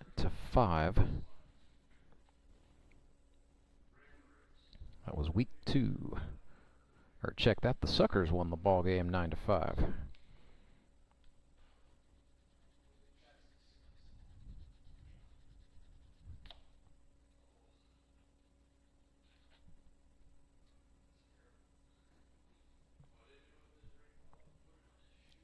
3 balls, 2 strikes. Fastball. Dean fouls it back.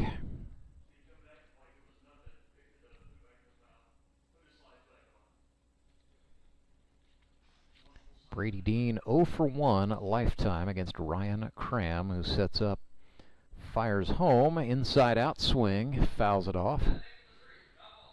Brady Dean taking a veteran at bat here against the rookie Ryan Cram.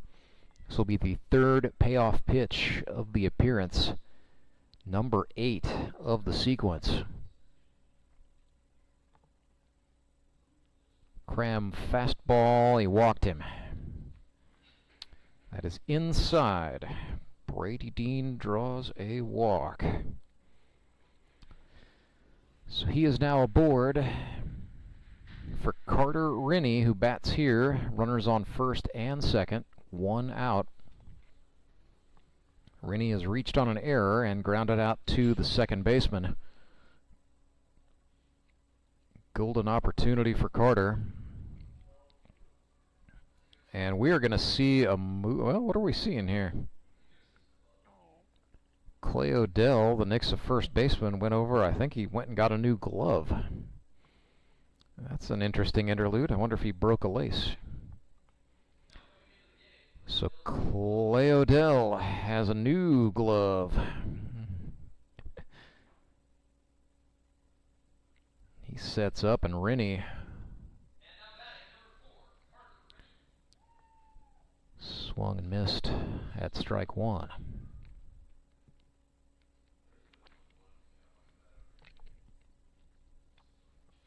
This player sponsor, Rennie Pharmacy, the family biz. 0-1, that's outside.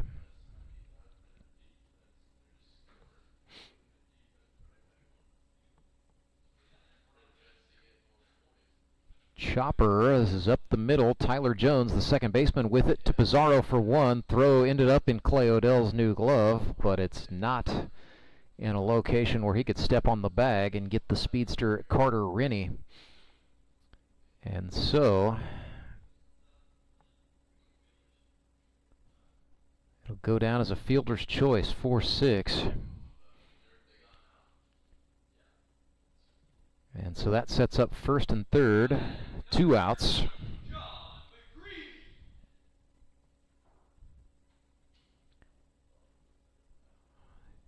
Go-ahead run 90 feet away for John McGreevy, who looks at a 4-seam fastball for a strike. McGreevy tonight 0 for 2. So he is 4 for 14 for the campaign. Whew, swung and missed. Slider that time. Ryan Cram. Good punch out of the inning here. Makes a check throw over to first. He will not get Carter Rennie.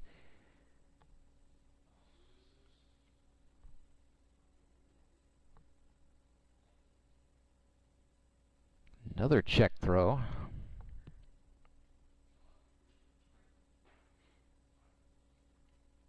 The 0-2 pitch.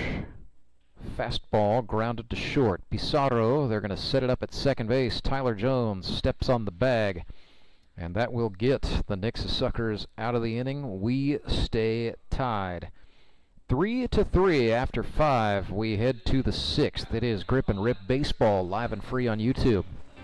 I'm Nicole Cartmel with the Bank of Missouri. Whether you're looking to pay bills or make a big purchase, sometimes you need cash quickly to take that next step. A consumer loan might be a perfect option to help you live well, bank well. Sonia McClendon, one of our branch managers, is here to explain. Thank you, Nicole. We provide personal consumer loans for almost any purpose, from building your credit to financing that new car. We offer competitive rates, and decisions are made locally so we can get you the money that you need quickly. But what makes our consumer loans unique is that personal touch. For example, I recently worked with a customer to secure a loan for a horse trailer. He could have went elsewhere, but he chose to work with his bank because of that personal relationship that we've built with him. Being able to work with your personal banker that you know and trust makes a big difference. That's right, because we work with our customers to help them live well, bank well. Get started at bankofmissouri.com.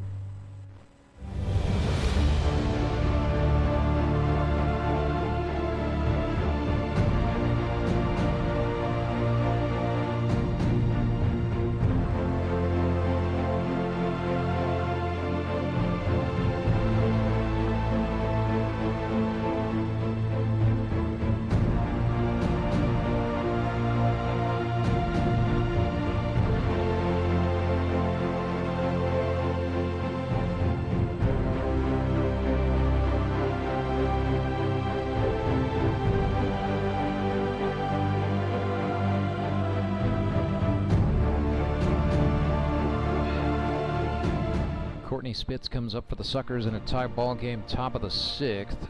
Showmen 3, Suckers 3. The final game of the Grip and Rip Baseball League's 2023 regular season. Season 8. We've been at it out here since 2016.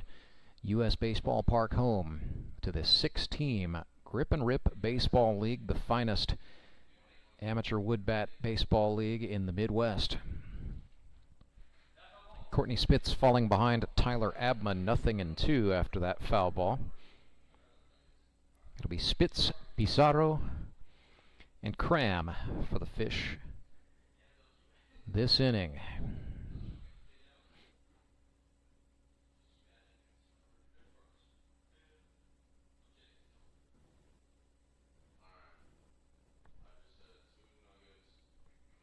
Courtney Spitz is 0 for 2 tonight. Popped out to the shortstop last time. Flew out to left in the second. Abma winds and fires. Swing and a miss. Third strikeout of the night for Tyler Abma. Puts down Courtney Spitz. And it summons Dabisai Pizarro. Reached on an error and struck out tonight. Went to the Carlos Beltran Baseball Academy in his native Puerto Rico. Florida, Puerto Rico is where he calls home. Came to the mainland to go to Park University, where he played 4 years of college baseball, though his senior season was cut short due to an injury. Dabisai fouls that one off.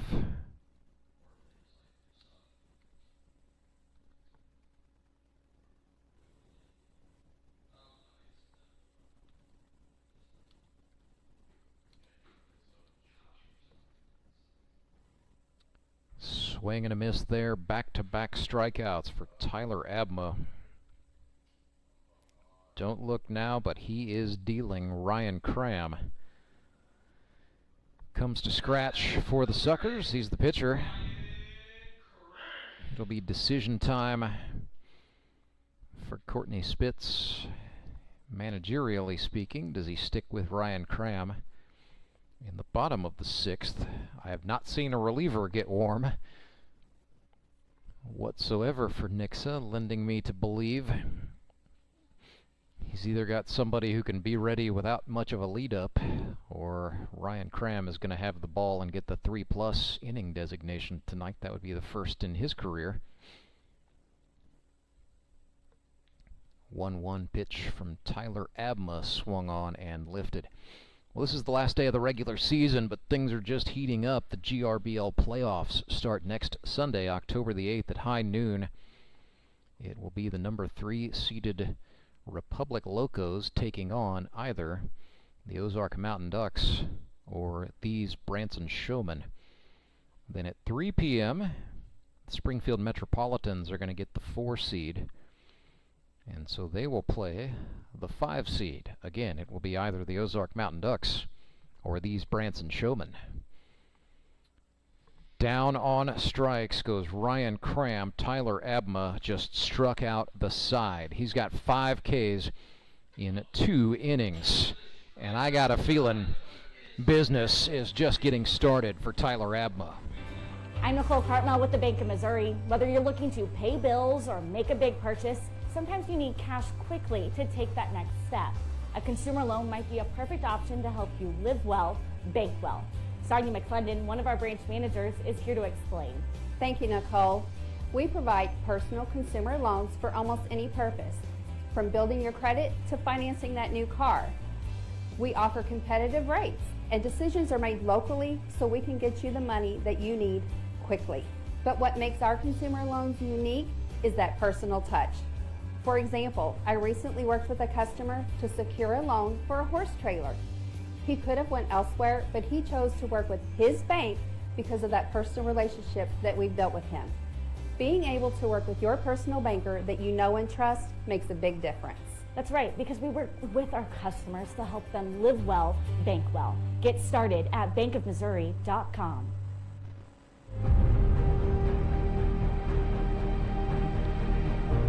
So indeed, the Nixa Suckers stick with the right-handed rookie Ryan Cram, 22 years old, pitching for the hometown club, and he's got the ball, bottom of the 6th.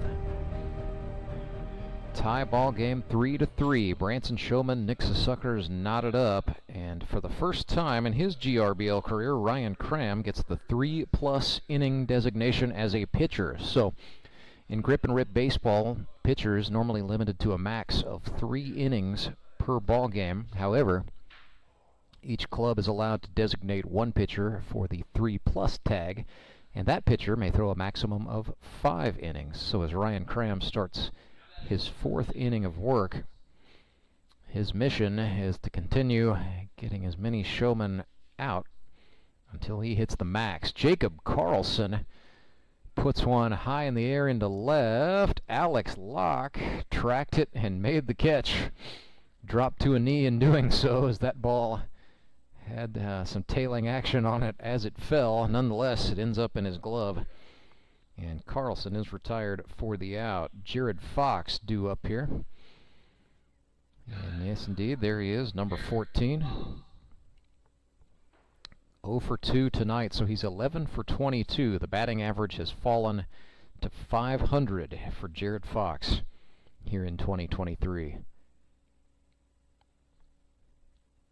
Was 11 for 30 for Branson a season ago, ended up back with the club again. He was the club's first-round draft pick this season, as a matter of fact. And with production like that, you can see why. He's ahead 3-0 here, however. Kind of back in the batter's box, away from the plate, that is. Most of the hitters here in the league sit back toward the rear of the box, toward the catcher and the umpire, but they tend to crowd in. Gerad Fox doing something a little bit different, kind of going from the midpoint, opening up that right-handed stance. He got underneath that one. Courtney Spitz back. He will not get to it, as that one cleared the net and got into the seats in about the 2nd row behind home plate.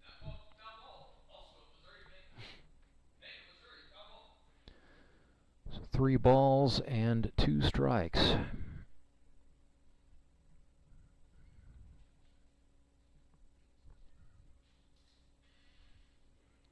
Cram through a fastball. Fox absolutely laces it into center field.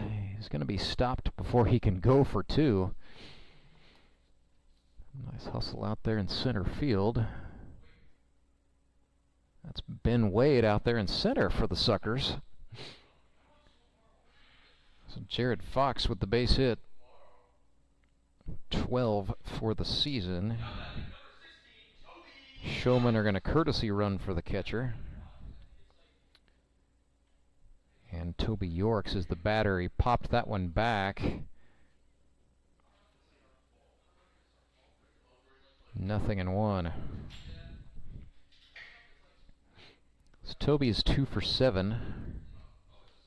Trying to figure out what the Suckers have going on out there in the outfield. Still Adam Barton in right. It's now Ben Wade in center and Alex Locke in left. Schaefer at third, Pizarro at shortstop, Jones at second, and Odell at first, with Spitz behind the plate and Ryan Cram on the bump. 1-1 to the batter, Toby Yorks. Read the break on that pretty well. He just got ahead of it and pulled it foul down the right field line and into his own team's bullpen.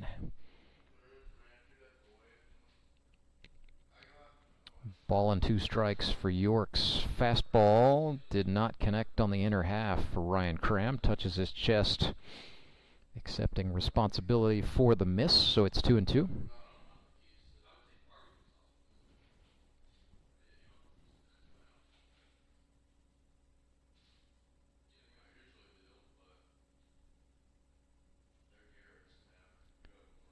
Deuces for Yorks. Oh, and he watched strike 3 go by. Ryan Cram got him with the 4-seam dance. Yorks strikes out for the 2nd time tonight. So 1 on, 2 gone for David Rodriguez. Standing in the left-handed batter's box. Rips one foul, first base side.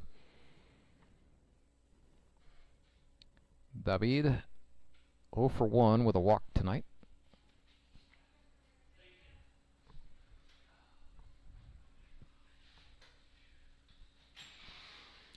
Cram got him to pop up. This is going to stay on the infield. Dabisai Pizarro settles under it, and the shortstop makes the catch for the out. So Ryan Cram gave up a hit, but otherwise gets through the inning unscathed. We stay tied at 3-3, headed to the stretch inning.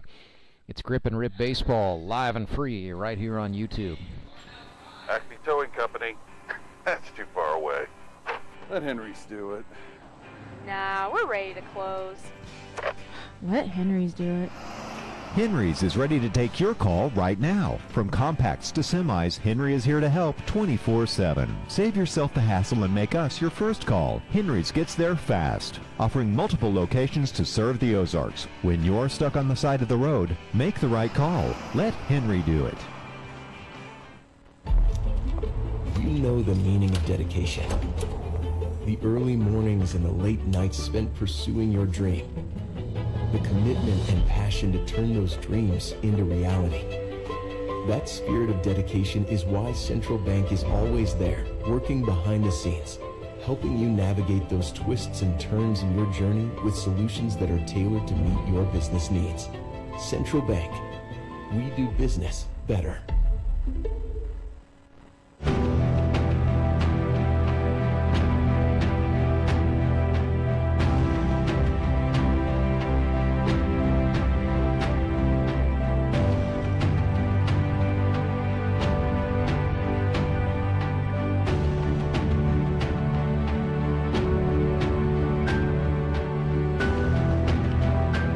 Surprise of absolutely no one, Cole Rourke and the Branson Showmen are going to stick with pitcher Tyler Abma on the mound. It'll be Adam Barton, Wyatt Gold, and Tommy Schaefer due up for the Nixa Suckers this inning. Be Tyler Abma's third inning of work here in the 7th. Winds and fires. Adam Barton flares one, Spangler back, and he leaps to make the catch. Matt Spangler comes up big for Tyler Abma that time. One down, and the batter is Clay Odell. So it's Odell, the associate pastor at Glendale Christian Church in Springfield, Missouri, batting here. He's 2 for 10 with a triple and a run scored. He's got a powerful and fast set of hands. Swinging out of his cleats twice here to fall behind 0-2 against the Branson mound man Tyler Abma. Spoiled that one, so he'll stay in the hunt. In addition to pastoring, Odell is a military veteran, served in the U.S. Marine Corps.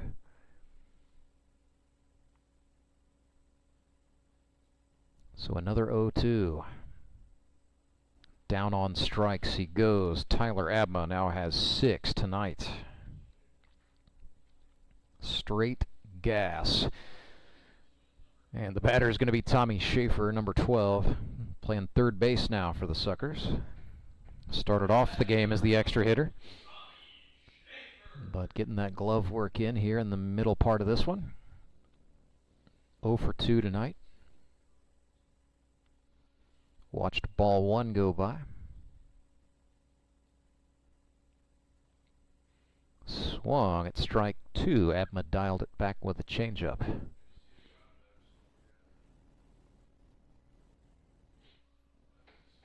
The 1-1 called strike. Temperature has fallen to 71 degrees here in Ozark, Missouri. Unseasonably warm day where a lot of heat got trapped on the turf for the noon game, which the Moon City Mavericks won 3-1. It was plenty warm for that 3 o'clock game as well. Schaefer goes down on strikes. That's now 7 on the night for Tyler Abma through 3 innings. Springfield Metropolitans 10-8 victors over the Ozark Mountain Ducks. And it is 7th inning stretch time here on Baseball Night in the Ozarks. The score is tied 3-3. Showmen and the Suckers all knotted up. And in the GRBL, the 7th inning stretch is always sponsored by Sumit's Hot Yoga. And at Sumit's Hot Yoga, you are going to feel awesome. I need a change. My workouts are too boring. Oh, I've got an amazing workout for you. Hot yoga. I've lost weight and I'm more flexible. Try our community classes for only $8. Sumit's Hot Yoga. You are going to feel awesome. Acme Towing Company. That's too far away. Let Henry's do it. Nah, we're ready to close. Let Henry's do it. Henry's is ready to take your call right now. From compacts to semis, Henry is here to help 24/7. Save yourself the hassle and make us your first call. Henry's gets there fast, offering multiple locations to serve the Ozarks. When you're stuck on the side of the road, make the right call. Let Henry do it.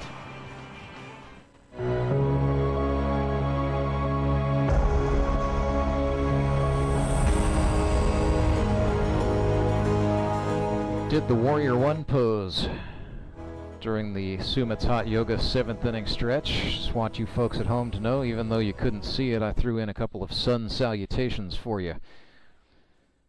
Batter is Tyler Abma, who chops one. That will go foul, third base side. Courtney Spitz gunned it to first, but foul ball, says the plate umpire Cole Gilpin.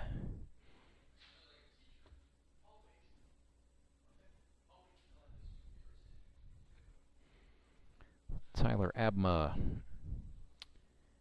batting in the 7 spot here. First plate appearance of the night. Tyler 5 for 20 on the season with a run batted in and a couple scored. He does have a double. He has walked twice. 1-1 here against Ryan Cram, who is going into deeper water than he's ever been in before in this league anyway. I know Ryan was a pitcher at Nixa High School, where I'm sure he pitched at least 5 innings in a single setting several times, but first time in grip and rip for him to go this distance. He's done a yeoman's job. That 2-1 put in the air into center field. Back goes Wade, and he hauls it in for the catch. That was interesting. What do they say? The first step should always be back. Wade took about 3 giant steps forward before he realized he'd made a tremendous mistake. Started running backwards, had to reach up at full extension, but goes down as a catch in the books and an out. So here is Matt Spangler for Branson. 3-3 is the score. Spangler reached back and fouled one to the screen.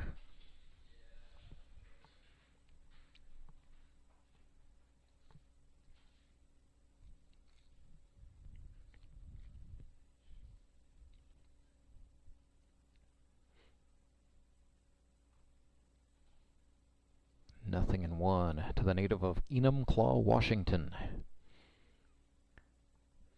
Matt's dad has been known to keep the earbuds in while he's here at U.S. Baseball Park watching Matt while tuned into the Seattle Mariners. Bloop fly will stay on the infield. Ryan Cram will come off the mound and just handle business himself for the second out. So that will bring up Reno.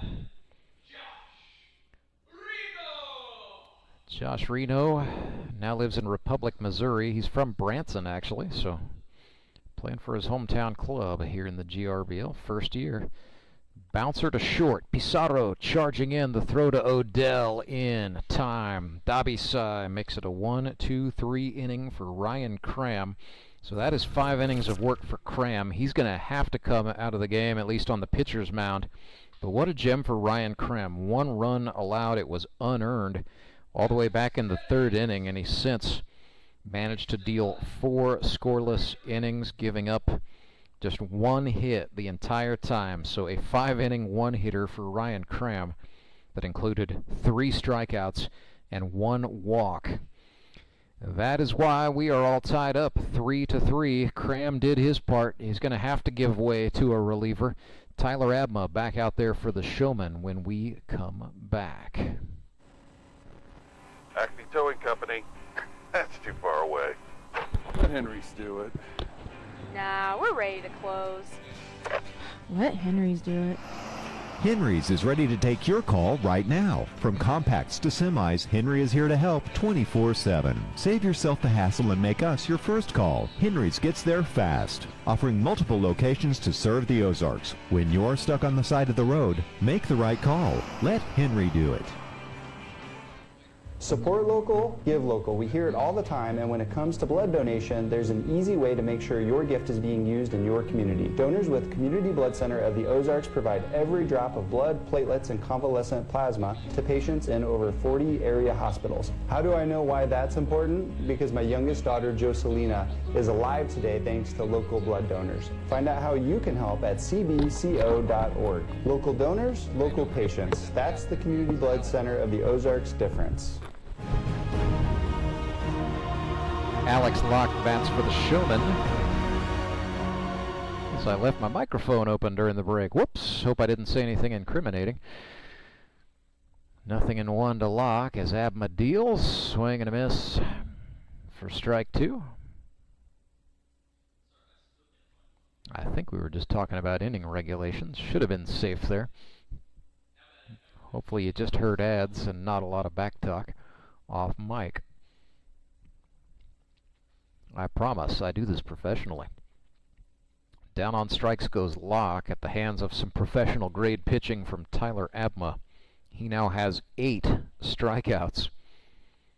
This is his 4th inning, so he's got the 3+ designation for the Showman. He could finish this one in the event that it went to extras. Branson would have to go to its bullpen.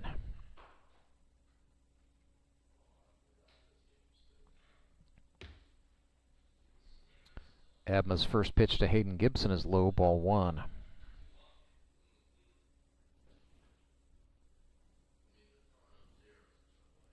Fastball, swing and a miss. Counts even 1-1 now. For Gibson, works for sweep right chimney in the Little Rock Metro, if you will.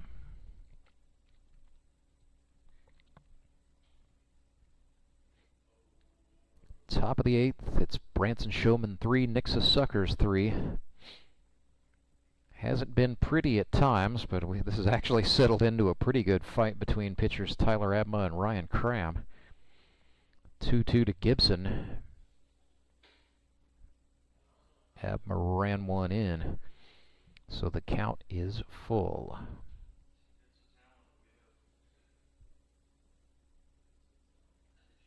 Fastball, swing and a miss. That is now 9 strikeouts for Tyler Abma. He had 10 in a game earlier this season. The single game record is 13. Here is Tyler Jones, 0 for 3 tonight.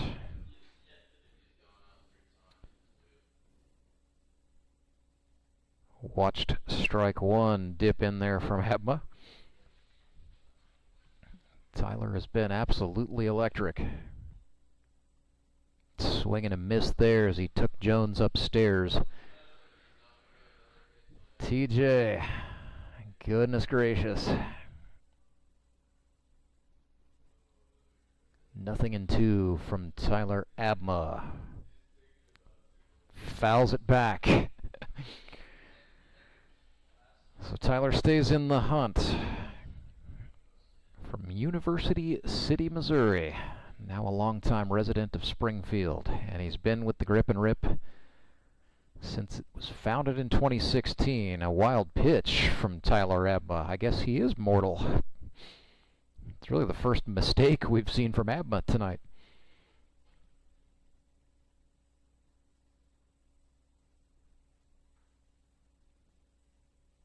Ball and 2 strikes. Abma kicks and delivers. Jones grounds this one to Yorks over at first. His throw to the pitcher covering the bag is in time. The 3-1 gets Tyler Jones, and Tyler Abma preserves a 3-3 score. We will go to the bottom of the 8th. That's next. Redline Athletics is the Ozarks' #1 youth sports performance training center. Redline uses the latest in technology, equipment, and techniques to help kids ages 8 to 18 prepare for competition in all sports, with our #1 goal to make them a better athlete first. Redline Athletics now offers team training. Bring your full squad in for workouts with our professional staff and boost their speed, strength, agility, and skills. Train like a pro at Redline Athletics, located in Southeast Springfield, just off James River Freeway in South Glenstone. You know the meaning of dedication. The early mornings and the late nights spent pursuing your dream. The commitment and passion to turn those dreams into reality. That spirit of dedication is why Central Bank is always there, working behind the scenes, helping you navigate those twists and turns in your journey with solutions that are tailored to meet your business needs. Central Bank. We do business better.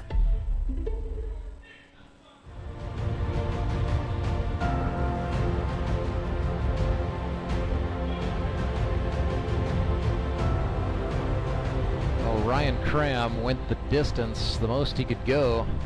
So the Nixa Suckers have to make a change, and the manager, Courtney Spitz, shorthanded, has called his own number. Courtney Spitz going to the pitcher's mound. He went to Kickapoo High School, played junior college ball for a couple of seasons, I do believe. Yes, indeed, Neosho Community College in Chanute, Kansas, and then went to Drury University. He has pitched 1 inning in 2023, no earned runs on 2 hits with a walk. The previous season he didn't pitch. In 2021, he had a 5.4 ERA across 5 innings of work, 6 hits surrendered, and 3 strikeouts. The most he has pitched in a single GRBL season was 2019 as a member of, and the manager of, I should say, a club called the Naturals, the precursor to the Suckers before the teams were named for cities. So with that Naturals club, he pitched 13 innings and had a 4.85 ERA, 9 strikeouts to 7 walks. So Spitz going for the win with his club shorthanded. Logan Wiley and Josh Engler both injured. So the Suckers running low on arms. Courtney Spitz calling his own number. I think after this they could go to Adam Barton. They could call upon Wyatt Gold, perhaps.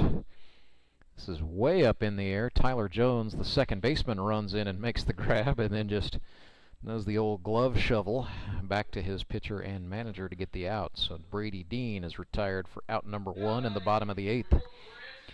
Back to the top of the order go the Showmen. Here's Carter Rennie. I was trying to think who else could come on and throw, perhaps. I think Adam Barton's my guy, although you could also ask Ben Wade, I think. He's athletic enough. It's got to be worth the ask.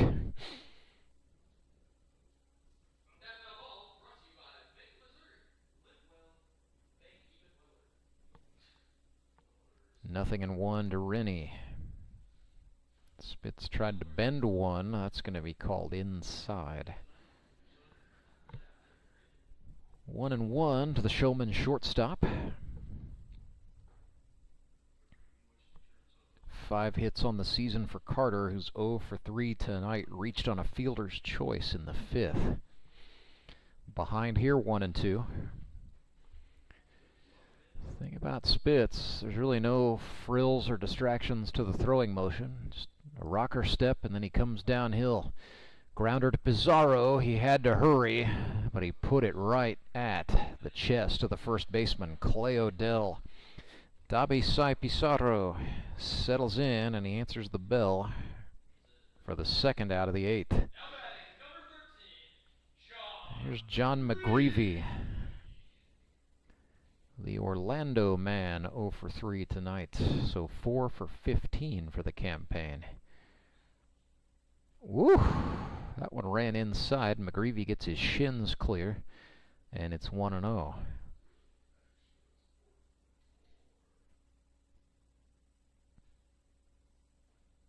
Swing and a miss at a changeup there. Courtney Spitz throws like a catcher, they say, but sometimes catchers convert to the mound position with great success. Jason Mott was a big leaguer, for example, who pulled that off quite well. So with Spitz going to the hill, I should mention Ben Wade has gone behind the plate for Nixa.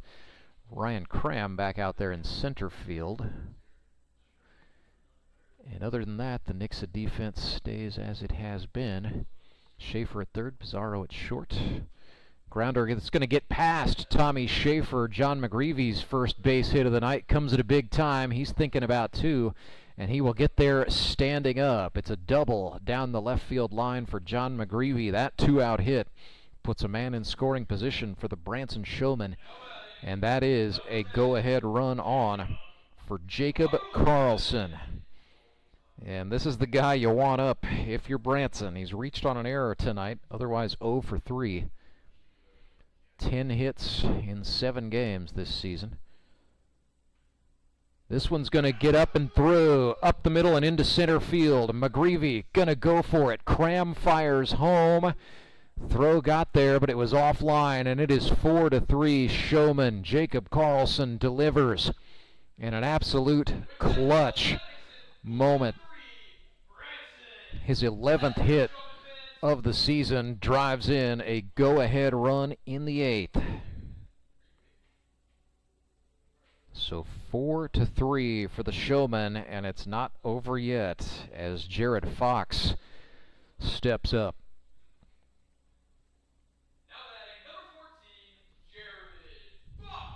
The catcher for the Showmen is 1 for 3 tonight. He is 12 for 23 on the season.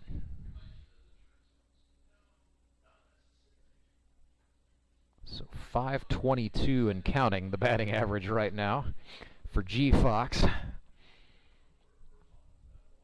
1-1 the count. Spitz looks back at the runner, Karlson, and then comes home inside. It's 2-1.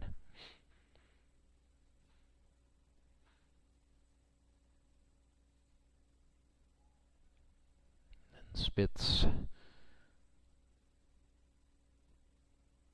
stepped off. 2 balls and a strike.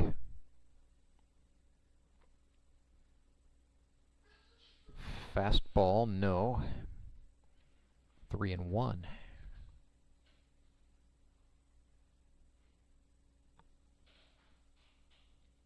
This is ripped. That's going to get through and into left field.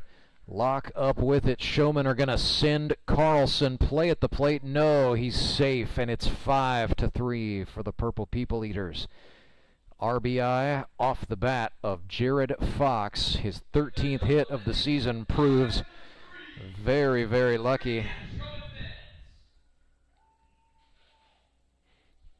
Fox advanced to second on the throw. He is actually going to be run for.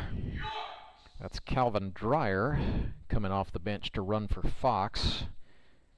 The batter is Yorks.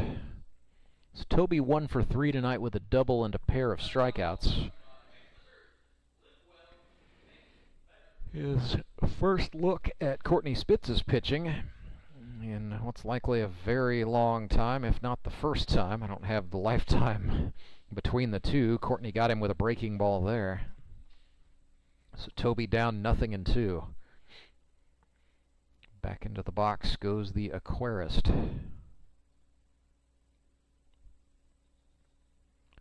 Spitz is 0-2, ran down and in. Ball and 2 strikes now for Red Poseidon, Toby Yorks. Fastball, good block from Wade. That evens the count 2-2.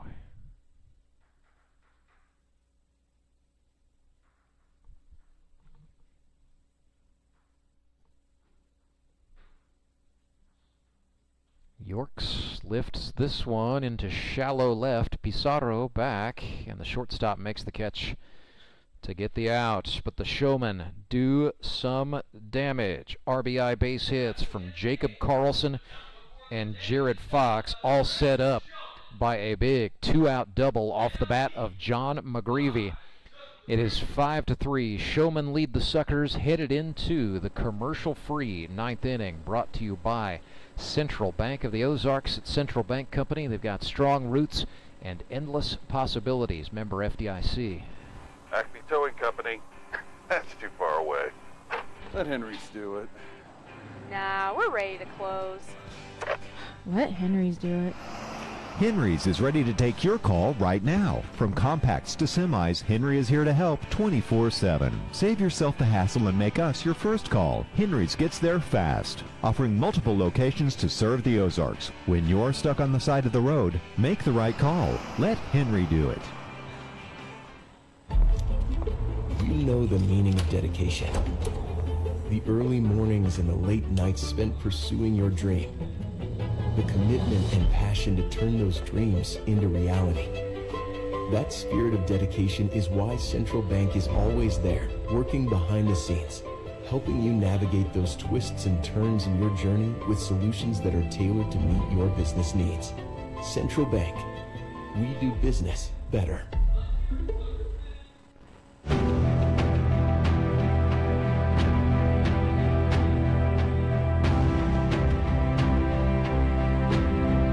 Suckers fans coming alive, trying to will their club to stage one more rally. They will have to do it against Branson pitcher Tyler Abma. 5-3 is our score. The Showmen lead the Suckers, headed into the commercial-free ninth inning, sponsored by Central Bank of the Ozarks.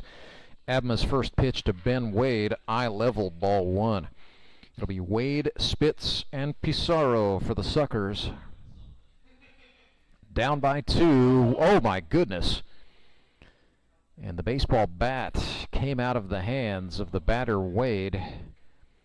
Went all the way into his own dugout, where several of his teammates were sent running for their lives. That's the most exciting strike one I've seen in quite a while. Wade's got the bat. He's going to get back in. Well, this is the part of the order you want coming up if you are Nixa in the ninth. Wade looked at a called strike 2. So Ben is 1 for 3 this evening. Abma fires the 1-2 pitch. No, it's 2-2. So 13 for 24, Ben Wade. 2-2 pitch, and he looked at a called strike 3. That is now 10 strikeouts for Tyler Abma. Courtney Spitz is the batter.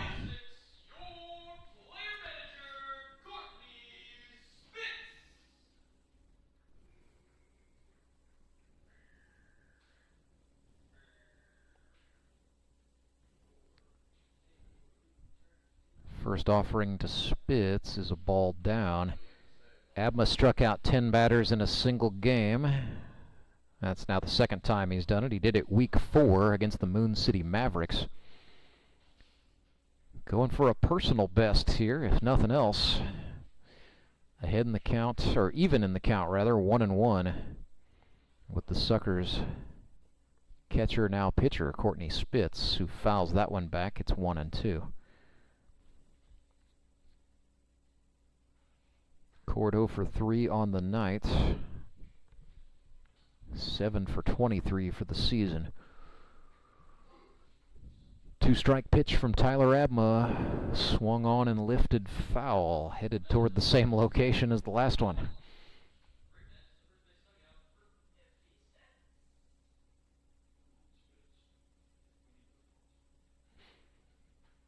5-3 ball game. Showmen trying to hang on. Abma misses out with a cement mixer.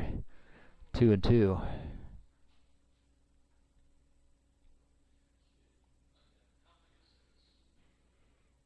Back to the fastball in, and he bounced it.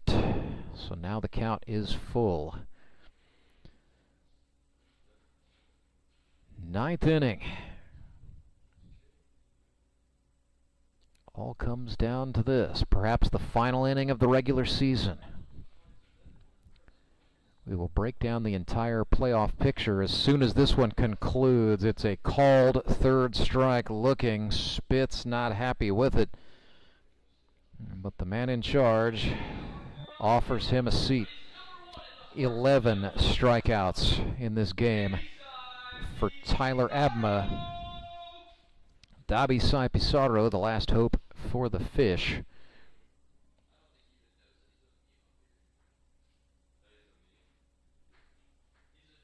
Fastball misses out. Tyler Abma came into tonight's game with 32 strikeouts. He's now at 43. Single season record of 73, nowhere near in danger. But a great achievement for Abma nonetheless, who's been stellar in his rookie year. Swing and a miss from Pizarro. When you talk about Rookie of the Year candidacy, Tyler Abma's got to be on the short list. I'd put Ben Wade from the Suckers on it as well. 1-1. I mean, somebody from the Suckers ought to be on it. It's a club loaded with rookies. They've got 9 of them. 2-1. Pizarro ahead. Well, now he's even. 2-2 as Abma attacked with the high fastball. 2-2 in the top of the 9th. Showmen lead by 2 runs. Tyler Abma winds and fires. Down on strikes goes Dabisai Pizarro, and Tyler Abma puts an exclamation point on a 5-3 victory for the Branson Showmen. He is, without a doubt, your Elite Promotions elite performer of the game. 5 innings pitched, 12 strikeouts, but get this, 5 perfect innings by Tyler Abma. He did not allow a base runner, and as a matter of fact, only 4 baseballs were put into play. So Tyler Abma, a 5-inning perfecto. He is your Elite Promotions elite performer of the game. So with that win, 5-3, the Branson Showmen improve to 3-4 on the season. They will finish 2nd in the Grip and Rip Baseball League South Division. Nixa Suckers will lose their head-to-head criteria over Branson, but that doesn't really matter. Suckers finished 4-3, so we knew going into tonight that they won the GRBL South, and they have still managed to do just that. So the Showmen leapfrog up into 2nd in the South, and at 3-4, they will nab the number 5 overall seed in the Grip and Rip Baseball League playoffs. Going to go ahead and tally their runs allowed and runs scored just for funsies here real quick.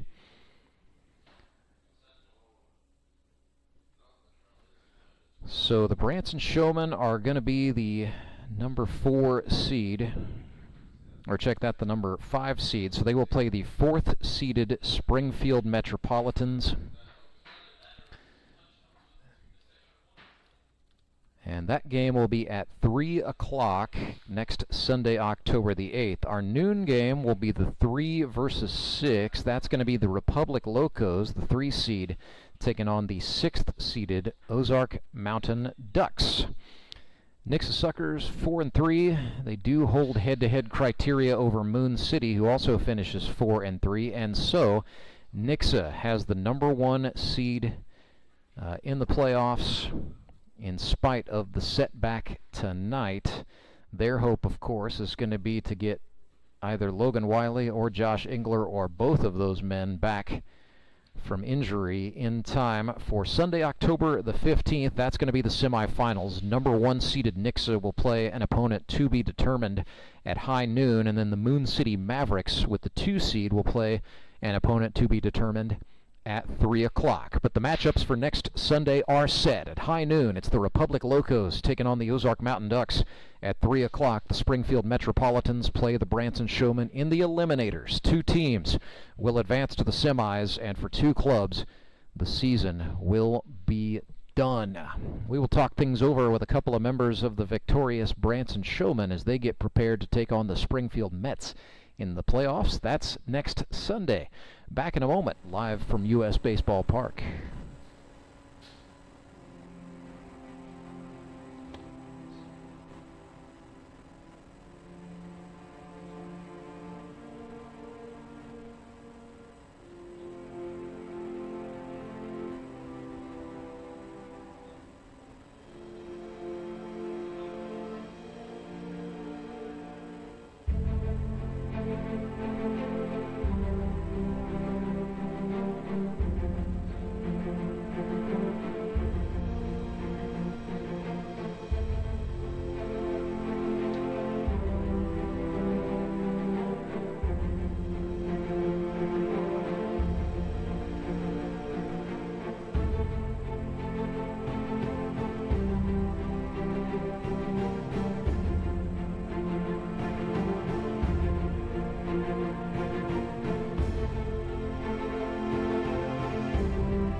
Back to you live at U.S. Baseball Park, where the Branson Showmen are winners in exciting fashion. 5-3, they defeat the Nixa Suckers tonight behind a big-time 8th inning in which we saw a 2-out double off the bat of John McGreevy, then an RBI double from Jacob Karlson, and another RBI for insurance off the bat of Canada's greatest export, Gerad Fox. Add it all up, 5-3. But let's talk to you, Tyler Abma, our Elite Promotions Elite Performer of the game. 15 up, 15 down, 5 perfect innings for you with 12 strikeouts. My gosh, I'd say the week off did you a heck of a lot of good. Yeah, I mean, it obviously worked out. I think it's just great coaching, bringing me in at the end of the game as opposed to the beginning. Apparently that's what we needed.